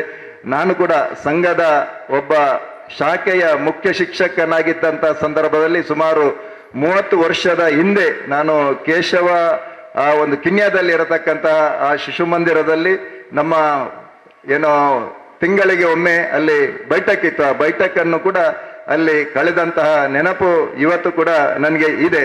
ಹಾಗಾಗಿ ನಾನು ಒಂದು ಸಣ್ಣ ಕಥೆಯನ್ನು ಹೇಳಿ ನನ್ನ ಮಾತನ್ನು ಮುಗಿಸ್ತೇನೆ. ಒಂದು ಶಾಲೆಯಲ್ಲಿ ಟೀಚರ್ ಹೇಳ್ತಾರಂತೆ, ನಾಳೆ ಮಕ್ಕಳೇ ನೀವು ಬರುವಾಗ ಸ್ವರ್ಗಲೋಕದ ಮಣ್ಣನ್ನು ಇಟ್ಕೊಂಡು ಶಾಲೆಗೆ ಬರಬೇಕು ಎಂಬುದಾಗಿ ಟೀಚರ್ ಹೇಳ್ತಾರಂತೆ. ಹಾಗೆ ಮಕ್ಕಳೆಲ್ಲ ಮನೆಗೆ ಹೋಗ್ತಾರೆ. ತಾಯಿ ಹತ್ರ ಹೇಳ್ತಾರೆ, ಅಮ್ಮ ಎಲ್ಲ ಟೀಚರ್ ಸ್ವರ್ಗಲೋಕದ ಮಣ್ಣನ ಕಣ್ಣರಪ್ಪ ಅಂತೇರಿ ಅವು ಓಲು ತಿಕ್ಕು ನಮ್ಮ ಅಂತ ಕೇಳ್ತಾರಂತೆ. ಎಲ್ಲ ಹುಡುಕ್ತಾರೆ ಎಲ್ಲಿ ಯಾರಿಗೂ ಕೂಡ ಗೊತ್ತಾಗೋದಿಲ್ಲ. ಆದ್ರೆ ಒಂದು ಮಗು ಮಾತ್ರ ತನ್ನ ತಾಯಿಯನ್ನು ಸ್ನಾನ ಮಾಡಿಸಿ ಅದು ತುಳಸಿ ಕಟ್ಟೆಯ ಎದುರು ನಿಲ್ಲಿಸಿ ಅವರ ಕಾಲಿನ ಅಡಿಯಲ್ಲಿ ಇರತಕ್ಕಂತಹ ಮಣ್ಣನ್ನು ಹಿಡ್ಕೊಂಡು ಹೋಗ್ತದಂತೆ. ಯಾರೆಲ್ಲ ಮರುದಿವಸ ಕೇಳ್ತಾರೆ, ಯಾರೆಲ್ಲ ನೀವು ಸ್ವರ್ಗದ ಮಣ್ಣನ್ನು ತಂದಿದ್ದೀರಿ ಎಂಬುದಾಗಿ. ಆಗ ಯಾರು ಕೂಡ ತರಲಿಲ್ಲ, ಒಂದು ಮಗು ಮಾತ್ರ ಎದ್ದು ನಿಲ್ತದಂತೆ. ಆ ಮಗು ಹತ್ರ ಕೇಳ್ತಾರೆ ಟೀಚರ್ ಹೇಗೆ ತಂದೆ ಅಂತೇಳಿ. ಆ ಮಗು ಏನೋ ತಾಯಿಯನ್ನು ಸ್ನಾನ ಮಾಡಿಸಿದ್ದು, ಅದರ ಜೊತೆಗೆ ಏನೋ ನಮ್ಮ ತುಳಸಿ ಕಟ್ಟೆ ಎದುರು ನಿಲ್ಲಿಸಿದ್ದು, ತಾಯಿಯ ಕಾಲ ಅಡಿಯ ಮಣ್ಣನ್ನು ತಂದಿರುವಂಥದ್ದು ಹೇಳ್ತದೆ. ಅಂತಹ ಒಂದು ಸಂಸ್ಕೃತಿಯನ್ನು ನಮ್ಮ ಮಕ್ಕಳಿಗೆ ಕಲಿಸುವಂತ ಅನಿವಾರ್ಯವಾಗಿರತಕ್ಕಂತಹ ಕಾಲಘಟ್ಟದಲ್ಲಿ ನಾವಿದ್ದೇವೆ. ಆ ಒಂದು ಸಂಸ್ಕೃತಿ ಸಂಸ್ಕಾರವನ್ನು ಇವತ್ತು ಕಿನ್ಯಾ ನಮ್ಮ ಏನು ಶಿಶು ಮಂದಿರ ಇವತ್ತು ಕಲಿಸ್ತಾ ಇದೆ ಎಂಬುದಾಗಿ ಬಹಳ ಹೆಮ್ಮೆಯಿಂದ ಈ ಸಂದರ್ಭದಲ್ಲಿ ಹೇಳಲಿಕ್ಕೆ ಇಚ್ಛೆ ಪಡ್ತಾ ಇದ್ದೇನೆ. ಹಾಗಾಗಿ ನಾವೆಲ್ಲರೂ ಕೂಡ ಇವತ್ತಿನ ಕಾಲಘಟ್ಟ ನೀವೆಲ್ಲರೂ ಕೂಡ ನೋಡ್ತಾ ಇದ್ದೀರಾ. ನಮ್ಮ ಬಾಂಗ್ಲಾದಲ್ಲಿ ಆಗುವಂತಹ ಅಲ್ಲಿ ನಮ್ಮ ಹಿಂದೂಗಳ ಮೇಲೆ ಆಗುವಂತಹ ದೌರ್ಜನ್ಯ, ಈಗಾಗಲೇ ಇದು ಬಾಂಗ್ಲಾ ಆಯಿತು, ಅದಕ್ಕಿಂತ ಮೊದಲು ಕಾಶ್ಮೀರ ಆಯಿತು. ಕಾಶ್ಮೀರದಲ್ಲಿ ಒಂದಷ್ಟು ಅದನ್ನು ಕಂಟ್ರೋಲ್ ಮಾಡುವಂತ ಕೆಲಸ ಆಗಿದೆ. ಪಾಕಿಸ್ತಾನದಲ್ಲಿ ಸ್ವಾತಂತ್ರ್ಯ ಸಿಗುವಾಗ ನಮ್ಮ ಸಂಖ್ಯೆ ಸುಮಾರು 14% ಇತ್ತು. ಇವತ್ತು 0.0%ಗೆ ಇಳಿದಿದೆ. ಇವತ್ತು ಬಾಂಗ್ಲಾದೇಶದಲ್ಲಿ ಕೂಡ ಅಂಥದ್ದೇ ಪರಿಸ್ಥಿತಿ. ಇವತ್ತು ಅಲ್ಲಿ ಬಹುಸಂಖ್ಯಾತರಾಗಿರತಕ್ಕಂಥ ಅಲ್ಲಿಯ ಜನ ಹಿಂದೂಗಳ ಮೇಲೆ ನಿತ್ಯ ನಿರಂತರವಾಗಿ ಆಕ್ರಮಣವನ್ನು ಮಾಡ್ತಾ ಇದ್ದಾರೆ. ಹಾಗಾಗಿ ಇಲ್ಲಿರುವಂತಹ ಎಲ್ಲರೂ ಕೂಡ ಯೋಚಿಸಬೇಕು. ಯಾಕಂತ ಹೇಳಿದ್ರೆ ನಮ್ಗೆ ಬೇರೆ ದೇಶ ಇಲ್ಲ, ನಮ್ಗೆ ಭಾರತ ಬಿಟ್ರೆ ನಾವು ಎಲ್ಲೂ ಕೂಡ ಹೋಗ್ಲಿಕ್ಕೆ ಸಾಧ್ಯನೇ ಇಲ್ಲ. ಹಾಗಾಗಿ ಮುಂದಿನ ಯೋಚನೆಯನ್ನು ಮಾಡಿಕೊಂಡು ಏನೇ ಇದ್ರೂ ಕೂಡ ನಮ್ಮ ದೇಶವನ್ನು ರಕ್ಷಿಸುವಂಥದ್ದು ಯಾರ ಕೈಯಲ್ಲಿದೆ ಅಂತ ಹೇಳಿದ್ರೆ ಅದು ನಮ್ಮ ತಾಯಂದಿರ ಕೈಯಲ್ಲಿದೆ. ಹಾಗಾಗಿ ಮಕ್ಕಳಿಗೆ ಉತ್ತಮವಾದಂತಹ ಸಂಸ್ಕಾರ ಕೊಡುವ, ಈಗಿನ ಮಕ್ಕಳು ಅಂದ್ರೆ ಬೇರೆ ಬೇರೆ ದುಶ್ಚಟಗಳಿಂದ ಬಲಿಯಾಗಿ ತನ್ನ ಜೀವನವನ್ನೇ ಹಾಳು ಮಾಡುವಂತ ಸಾಕಷ್ಟು ಉದಾಹರಣೆ ನಮ್ಮ ಕಣ್ಮುಂದೆ ಇದೆ. ಹಾಗಾಗಿ ಅಂಥವರಿಗೆಲ್ಲ ಒಂದು ಉತ್ತಮವಾಗಿ ಅವರಿಗೆ ಸಂಸ್ಕಾರವನ್ನು ಕೊಟ್ಟು ನಮ್ಮ ಆದರ್ಶವಾಗಿರತಕ್ಕಂಥ ಸಮಾಜವನ್ನು ಕಟ್ಟುವಂತ ಕೆಲಸ ನಾವೆಲ್ಲ ಒಟ್ಟು ಸೇರಿ ಮಾಡುವ. ಆ ಮೂಲಕ ನಮ್ಮ ರಾಷ್ಟ್ರೀಯ ಸ್ವಯಂ ಸೇವಕ ಸಂಘದ ನಮ್ಮ ಹಾಡಿನಲ್ಲಿ ನಾವು ಹೇಳ್ತೇವೆ, ಪರಂ ವೈಭವನ್ನೇ ತುಮೆ ತತ್ವ ರಾಷ್ಟ್ರಂ ಎಂಬುದಾಗಿ ಪರಮ ವೈಭವ ಸ್ಥಿತಿಗೆ ನಮ್ಮ ದೇಶವನ್ನು ಕೊಂಡೊಯ್ಯುವಂತ ನಿಟ್ಟಿನಲ್ಲಿ ತಾಯಿಯಂದಿರು ಅದರಲ್ಲಿ ಮಹತ್ತರವಾಗಿರತಕ್ಕಂತಹ ಕೊಡುಗೆಯನ್ನು ಕೊಟ್ಟು ನಮ್ಮ ಸನಾತನ ಸಂಸ್ಕೃತಿ ಸಂಸ್ಕಾರವನ್ನು ಉಳಿಸುವಂತಹ ಕೆಲಸ ನಾವೆಲ್ಲ ಒಟ್ಟು ಸೇರಿ ಮಾಡುವುದರ ಮುಖಾಂತರ ಭವ್ಯವಾದಂತಹ ದಿವ್ಯವಾದಂತಹ ಶ್ರೇಷ್ಠವಾಗಿರತಕ್ಕಂತಹ ಭಾರತದ ನಿರ್ಮಾಣ ನಾವೆಲ್ಲ ಒಟ್ಟು ಸೇರಿ ಮಾಡುವಂತ ಈ ಸಂದರ್ಭದಲ್ಲಿ ಹೇಳುತ್ತಾ, ನಾನು ಕೂಡ ದೂರದವರಲ್ಲ, ಈ ತಲಪಾಡಿಯವನೇ. ಹಾಗಾಗಿ ನನ್ನ ಕೂಡ ಸೌಭಾಗ್ಯ ಅಂತ ಅನ್ಕೊಂಡಿದ್ದೇನೆ. ನಾನು ನಮ್ಮ ಮನೆಯಲ್ಲಿ ಸಂಕ್ರಮಣ ಪೂಜೆ ಭಟ್ರು ಸ್ವಲ್ಪ ನಮ್ಮ ಭಟ್ರು ಬೇಗ ಗಣೇಶ್ ಭಟ್ರು ಬೇಗ ಬಂದು ನಮ್ಮ ಮನೆಯಲ್ಲಿ ಆ ಪೂಜೆ ಆದ ಕಾರಣ ದೇವಸ್ಥಾನಕ್ಕೆ ಬರುವಾಗ ಇದು ನನ್ನ ಸೌಭಾಗ್ಯ ಅಂತ ಅಂದ್ಕೊಂಡಿದ್ದೇನೆ. ವರಮಹಾಲಕ್ಷ್ಮಿ ಪೂಜೆಯಲ್ಲಿ ಪಾಲ್ಗೊಂಡು ಈ ಒಂದು ಸಂಘದ, ನಾನು ಕೂಡ ಒಬ್ಬ ಸಂಘದ ಸ್ವಯಂ ಸೇವಕನಾಗಿ ಈ ಸಂಘದ ಸೇವಾ ಕಾರ್ಯದಲ್ಲಿ ಕೂಡ ನನ್ನನ್ನು ಕೂಡ ನಾನು ಎರಡು ಮಾತಾಡಲು ಅವಕಾಶ ಸಿಕ್ಕಿರುವಂಥದ್ದು ಕೂಡ ನನ್ನ ಪುಣ್ಯ ಅಂತ ಅಂದ್ಕೊಂಡು ನಾವೆಲ್ಲರೂ ಕೂಡ ಒಗ್ಗಟ್ಟಾಗಿ ಈ ಸಂಘಟನೆಯನ್ನು ಅಲ್ಲಲ್ಲಿ ಶಿಶು ಮಂದಿರದ ಮುಖಾಂತರ ಬೆಳೆಸುವಂತ ಕೆಲಸವನ್ನು ನಾವೆಲ್ಲ ಒಟ್ಟಾಗಿ ಮಾಡುವ ಆ ತಾಯಿಯ ಅನುಗ್ರಹ ನಮ್ಗೆಲ್ರಿಗೂ ಕೂಡ ಇರಲಿ ಎಂಬುದಾಗಿ ನಾನು ಮತ್ತೊಮ್ಮೆ ದೇವರಲ್ಲಿ ಪ್ರಾರ್ಥಿಸುತ್ತಾ ನನ್ನ ಮಾತನ್ನು ಮುಗಿಸ್ತೇನೆ. ಜೈ ಹಿಂದ್, ಜೈ ಭಾರತ್ ಮಾತಾ. ಕೊನೆಯದಾಗಿ ಕ್ಷೇತ್ರದ ಆಡಳಿತ ಮುಕ್ತೇಸರರಾದಂತಹ ಡಾಕ್ಟರ್ ಮೋಹನ್ ದಾಸ್ ರೈ ಸಾಂತೆಗುತ್ತು ಇವರಿಂದ ಒಂದೆರಡು ಮಾತುಗಳು. ಸ್ವರೂಪವಾಯಿನ ಅಪ್ಪೆ ಉಳ್ಳಾಲ್ದಿನ ಮನಸಾರೆ ಸುಗಿತಂದು ವೇದಿಕೆ ಡುಪ್ಪುನ ಅತ್ಯಂತ ಗೌರವಾನ್ವಿತರ ಮಾತ್ ಒಂದು ಅತ್ಯಂತ ಪುಣ್ಯಕಾಲುಡುಲ್ಲ ವರ ಮಹಾಲಕ್ಷ್ಮಿ ವ್ರತ ಆಚರಣೆ ಮಲ್ತೊಂದುಲ್ಲಪ್ಪ ಮೂಜಿ ಗ್ರಾಮದ ಮಾತ ಲಕ್ಷ್ಮೀ ಸ್ವರೂಪವಾಯಿನ ಅಪ್ಪೆನಕಲು ಇಡೆ ಬತ್ತು ಸೇರ್ದು ನೀನು ಅಪ್ಪೆನ ಒಂಜಿ ಸೇವೆನು ಉಲೈಡ್ ಆರ್ಲ ಮಹಾಲಕ್ಷ್ಮಿ ಸ್ವರೂಪಡುಲ್ಲೆರು ಪಿರೈಡ್ ಮುಲ್ಪ ನಮ್ಮ ಮಲ್ತನ ಒಂದು ಆರ್ನ ಚರಣಗು ಮುಟ್ಟಡು ಸನಾತನ ಭಾರತನು ಕಟ್ಟುನ ನಮ್ಮ ಹಿರಿಯರು ಪೂರ ಪಂಡಿರಿ ಆ ನಾಯಿರ ನವರವರ ಪನ್ಪುಜಿ ನಂಗೆ ಮಾತೇಳ ಗೊತ್ತುಂಡು ನಿಕ್ಲಿಗೆ ಅಪ್ಪೆನಕ್ಲಿನ ಕೈಟೇ ಉಪ್ಪುನಿ ನಮ್ಮ ಸನಾತನ ಭಾರತನು ಕಟ್ಟುನ ದುಂಬದ ಜನಾಂಗನು ಎಡ್ಡ ರೀತಿಡು ನಮ್ಮ ಇಂಚಿತ್ತಿನ ಮಾತ ನಮ್ಮ ಸನಾತನವಾದ ಬತ್ತನ ಧರ್ಮ ಸಂಸ್ಕೃತಿನ ಒರಿಸುನ ಪೂರ ವಿಚಾರನು ನಿಕ್ಲೆಡು ತೆರಿಪಾದು ನಮ್ಮ ಸನಾತನ ಭಾರತನು ಕಟ್ಟುಡು ಅಂಚನೆ ಯಾನು ದೇವಸ್ಥಾನದ ಆಡಳಿತ ಮುಕ್ತೇಶ್ವರ ಹಿಡಿದವರ ಒಂದೆರಡು ದೇವಸ್ಥಾನದ ವಿಷಯಗಳ ಯಾನ್ ಪಂಪೆ ನಮ್ಮ ಆಡಳಿತಾತ್ಮಕ ವ್ಯವಸ್ಥೆಯನ್ನು ದೆತ್ತೊನಿ ಬೊಕ್ಕ ದೇವಸ್ಥಾನಡು ಖಾಲಿ ಪೂಜೆ ಪುನಸ್ಕಾರಗಳು ಮಾತ್ರ ಆಯ್ತು ದೇವಸ್ಥಾನ ಸಮಾಜಮುಖಿ ಆವಡು ಸನಾತನ ಭಾರತದ ಎಂಚಿನ ಧರ್ಮ ಶಿಕ್ಷಣಲು ನಮ್ಮ ಜೋಕ್ಲೆಗ್ ಅಪ್ಪೆನಕ್ಲೆಗ್ ತಿಕ್ಕೊಡು ಪನ್ಪನ ಆಶಯಡು ಪ್ರತಿ ಶುಕ್ರವಾರಳ ಮೂಲು ಧರ್ಮ ಹಿರಿಯರನ ಆಶಯದ ಪ್ರಕಾರ ಧರ್ಮ ಶಿಕ್ಷಣದ ಒಂದು ಕಾರ್ಯಕ್ರಮನು ಮಲ್ತೊಂದುಲ್ಲ ಅವು ಹೆಚ್ಚಿನ ಮಾತನಿಡಲಿಲ್ಲ ನಂಗೆ ತಲಪಾಡಿ ದೇವಸ್ಥಾನಗೂ ಐಟ್ ಒಂಜಿ ಖಂಡಿತವಾಯಿನ ಒಂಜಿ ಪುಗಡ್ತೆಲ ಬೈದನು ಅಂಚಿನ ಈ ನಮ್ಮ ಕ್ಷೇತ್ರಡು ನಮ್ಮ ಬೋಲ್ಪ ಮಾತ ಧರ್ಮಗೂ ಆಸ್ಪದ ಉಂಡ ಅಂಚಿತ್ತಿನ ಮಾತ ವ್ಯವಸ್ಥೆಗೆ ಜೋಕ್ಲೆಗ್ ಮುಲ್ಪ ಯಕ್ಷಗಾನ ಕಲ್ಪವನ ವ್ಯವಸ್ಥೆ ಉಂಡು ನಾಟ್ಯನು ಕಲ್ಪವೇರು ಅಂಚೆ ಐಕ ಮಾತ ನಮ್ಮ ದೇವಸ್ಥಾನ ಒಂಜಿ ವ್ಯವಸ್ಥೆಯನ್ನು ಮಲ್ತು ಕೊಡ್ತುಂಡು ಅಂಚೆನೆ ಹಿರಿಯರು ಪಂಡೇರು ಮುಲ್ಪ ಒಂಜಿ ನನ್ನ ಒಂಜಿ ಸಾಮೂಹಿಕ ವಿವಾಹ ಏರೆಗ್ ಸಮಾಜಡು ಏರೆಗ್ ತಾಕತ್ತಿಜ್ಜ ಅಂಚಿನಕ್ಲೆ ಮುಲ್ಪ ಒಂಜಿ ಒಂಜಿ ಸಾಮೂಹಿಕ ವಿವಾಹದ ವ್ಯವಸ್ಥೆ ಆವಡುಂದು ಪನ್ಪುನ ಹಿರಿಯರು ಪಂಡೇರು ನಮಡಲ ಆ ಸಂಕಲ್ಪ ಉಂಡು ಬರ್ಪುನ ಕಾಲುಡು ಆ ಸಂಕಲ್ಪ ನಡಪ ಇನ್ನು ಮಲ್ಪುನ ಪ್ರೇರಣೆ ಬೊಕ್ಕ ಶಕ್ತಿನ ಆ ದುರ್ಗಾ ಪರಮೇಶ್ವರಿ ಒವೇ ಆಡಳಿತ ವ್ಯವಸ್ಥೆ ಬತ್ತಂಡಲ್ಲ ಎಂಕ್ಲಿಗಾವಡು ಏರೆಗೋಡ ಆ ವ್ಯವಸ್ಥೆಯನ್ನು ಮಲ್ತದು ಧರ್ಮವನ್ನು ಒರಿಪುನ ಮಾತೆರೆಗಳ ಆ ಒಂಜಿ ವ್ಯವಸ್ಥೆದ ಬುದ್ಧಿನ ಕೊರಡು ಪಂಡದಕ್ಕೆ ಏನೊಂದಿಲ್ಲ ಅಂಚ ಬಕ್ಕೊಂಜಿ ವಿಷಯ ಪಂಡ ನಮ್ಮ ಡಿಸೆಂಬರ್ ತಿಂಗಳು 23ನೇ ತಾರೀಕು ಬೊಕ್ಕ ಲೋಕಹಿತಕ್ಕಾದ ಈ ಕ್ಷೇತ್ರಡು ಮಲ್ಲ ಕಾರ್ಯಲು ನಡಪೆರಂಡು ಅಂಚನ ಪ್ರತಿ ಒರಿಲ ನಮ್ಮ ಅಳಿಲ ಸೇವೆಯಿಂದ ಅಪ್ಪೆನ ಸನ್ನಿಧಾನಗೂ ನಮ್ಮ ತನು ಮನ ಧನತ ಸಹಾಯನು ಕೊಡ್ದು ಅಪ್ಪೆನ ಆಶೀರ್ವಾದನು ಪಡೆಯೋಡು ಅಂಚನೆ ಈ ಸಂದರ್ಭಡು ಯಾನು ಕೇಶವ ಶಿಶು ಮಂದಿರದ ಒಂಜಿ ಉದಾತ್ತವಾಯಿನ ಅಕಲ್ನ ಸನಾತನ ಭಾರತನು ಕಟ್ಟುನ ಒಂಜಿ ನೆಕ್ ಅಕಲ್ ಬಲ್ಪುನ ಒಂಜಿ ಕಷ್ಟದ ನೆಕ್ ಅತ್ಯಂತವಾಯಿನ ಒಂಜಿ ಬಾರಿ ಮಾತ ಸಮಾಜಗಳ ಐತ ಬಗ್ಗೆ ಬಾರಿ ಹೆಮ್ಮೆ ಉಂಡು ಅಕ್ಲೆಗ್ ನನಾತ್ ಈ ಸಮಾಜನು ಕಟ್ಟುನಂಚಿನ ಒಂಜಿ ಪ್ರೇರಣೆ ಶಕ್ತಿನ ಆ ನಮ್ಮ ಕ್ಷೇತ್ರದ ಅಧಿದೇವತೆ ಕೊರಡು ಮಾತೆರೆಗಳ ಈ ಸಂದರ್ಭಡು ಯಾನ ಆಶಯ ಮಾತೆರೆಗಳ ಆ ಮಹಾಲಕ್ಷ್ಮಿ ಸ್ವರೂಪವಾಯಿನ ಶ್ರೀ ದುರ್ಗಾ ಪರಮೇಶ್ವರಿ ನಂಗೆ ಮಾತೆರೆಗಳ ಆಯುರಾರೋಗ್ಯ ಭಾಗ್ಯನು ಕೊಡ್ದು ಕಾಪಾಡು ಸನಾತನ ಭಾರತ ನನವರ ಗೌರವಪೂರ್ವಕವಾದ ಬೆಳಗಡು ಪಂಡದ ಆಶಯ. ಈಗ ಧನ್ಯವಾದ ಸಮರ್ಪಣೆ ನಮ್ಮ ಶಿಶು ಮಂದಿರದ ಮಾತೃ ಮಂಡಳಿಯ ಸದಸ್ಯೆಯಾದಂತಹ ಶ್ರೀಮತಿ ಜಯಮಾಲಾ ಇವರಿಂದ. ಧಾರ್ಮಿಕ ಉಪನ್ಯಾಸವನ್ನು ನೀಡಿದ ಶ್ರೀ ಚೆನ್ನಯ್ಯ ಸ್ವಾಮಿ ಇವರಿಗೆ ಧನ್ಯವಾದಗಳು. ತಲಪಾಡಿ ಗುತ್ತಿನ ಸುಧೀರ್ ಶೆಟ್ಟಿ ಕಣ್ಣೂರು ಮಂಗಳೂರು ಮಹಾನಗರ ಪಾಲಿಕೆಯ ಮಹಾಪೌರರು ಇವರಿಗೆ ಧನ್ಯವಾದಗಳು. ಗೌರವ ಉಪಸ್ಥಿತಿಯಲ್ಲಿದ್ದ ಶ್ರೀ ಹೇಮಂತ್ ಶೆಟ್ಟಿ ದಂಪತಿಗಳು ಇವರಿಗೂ ಧನ್ಯವಾದಗಳು. ಕುಮಾರ್ ದಂಪತಿಗಳಿಗೂ ಪರೋಕ್ಷವಾಗಿ ಧನ್ಯವಾದಗಳು. ಇವತ್ತಿನ ಪೂಜೆಯನ್ನು ನಡೆಸಿಕೊಟ್ಟ ಸುದರ್ಶನ ಬನ್ನಿತಾಯ ಹಾಗೂ ಅರ್ಚಕ ವೃಂದದವರಿಗೂ ಧನ್ಯವಾದಗಳು. ದೇವಸ್ಥಾನದ ಆಡಳಿತ ಮುಕ್ತೇಶರಾದಂಥ ಡಾಕ್ಟರ್ ಮೋಹನ್ ದಾಸ್ ರೈ ಇವರಿಗೂ ಧನ್ಯವಾದಗಳು. ಶಿಶುಮಂದಿರದ ಗೌರವಾಧ್ಯಕ್ಷರಾದಂಥ ಶಿವರಾಮ್ ಶೆಟ್ಟಿ ಸಾಂತೆಗುತ್ತು ಇವರಿಗೂ ಧನ್ಯವಾದಗಳು. ಹಾಗೂ ಅಧ್ಯಕ್ಷರಾದಂಥ ವಾಸುದೇವ ಮಿತ್ತಡ ಇವರಿಗೂ ಧನ್ಯವಾದಗಳು. ಮಾಧ್ಯಮ ಮಿತ್ರರಿಗೂ ಹಾಗೂ ಧ್ವನಿ ಬೆಳಕು ನೀಡಿದವರಿಗೂ ಧನ್ಯವಾದಗಳು.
सा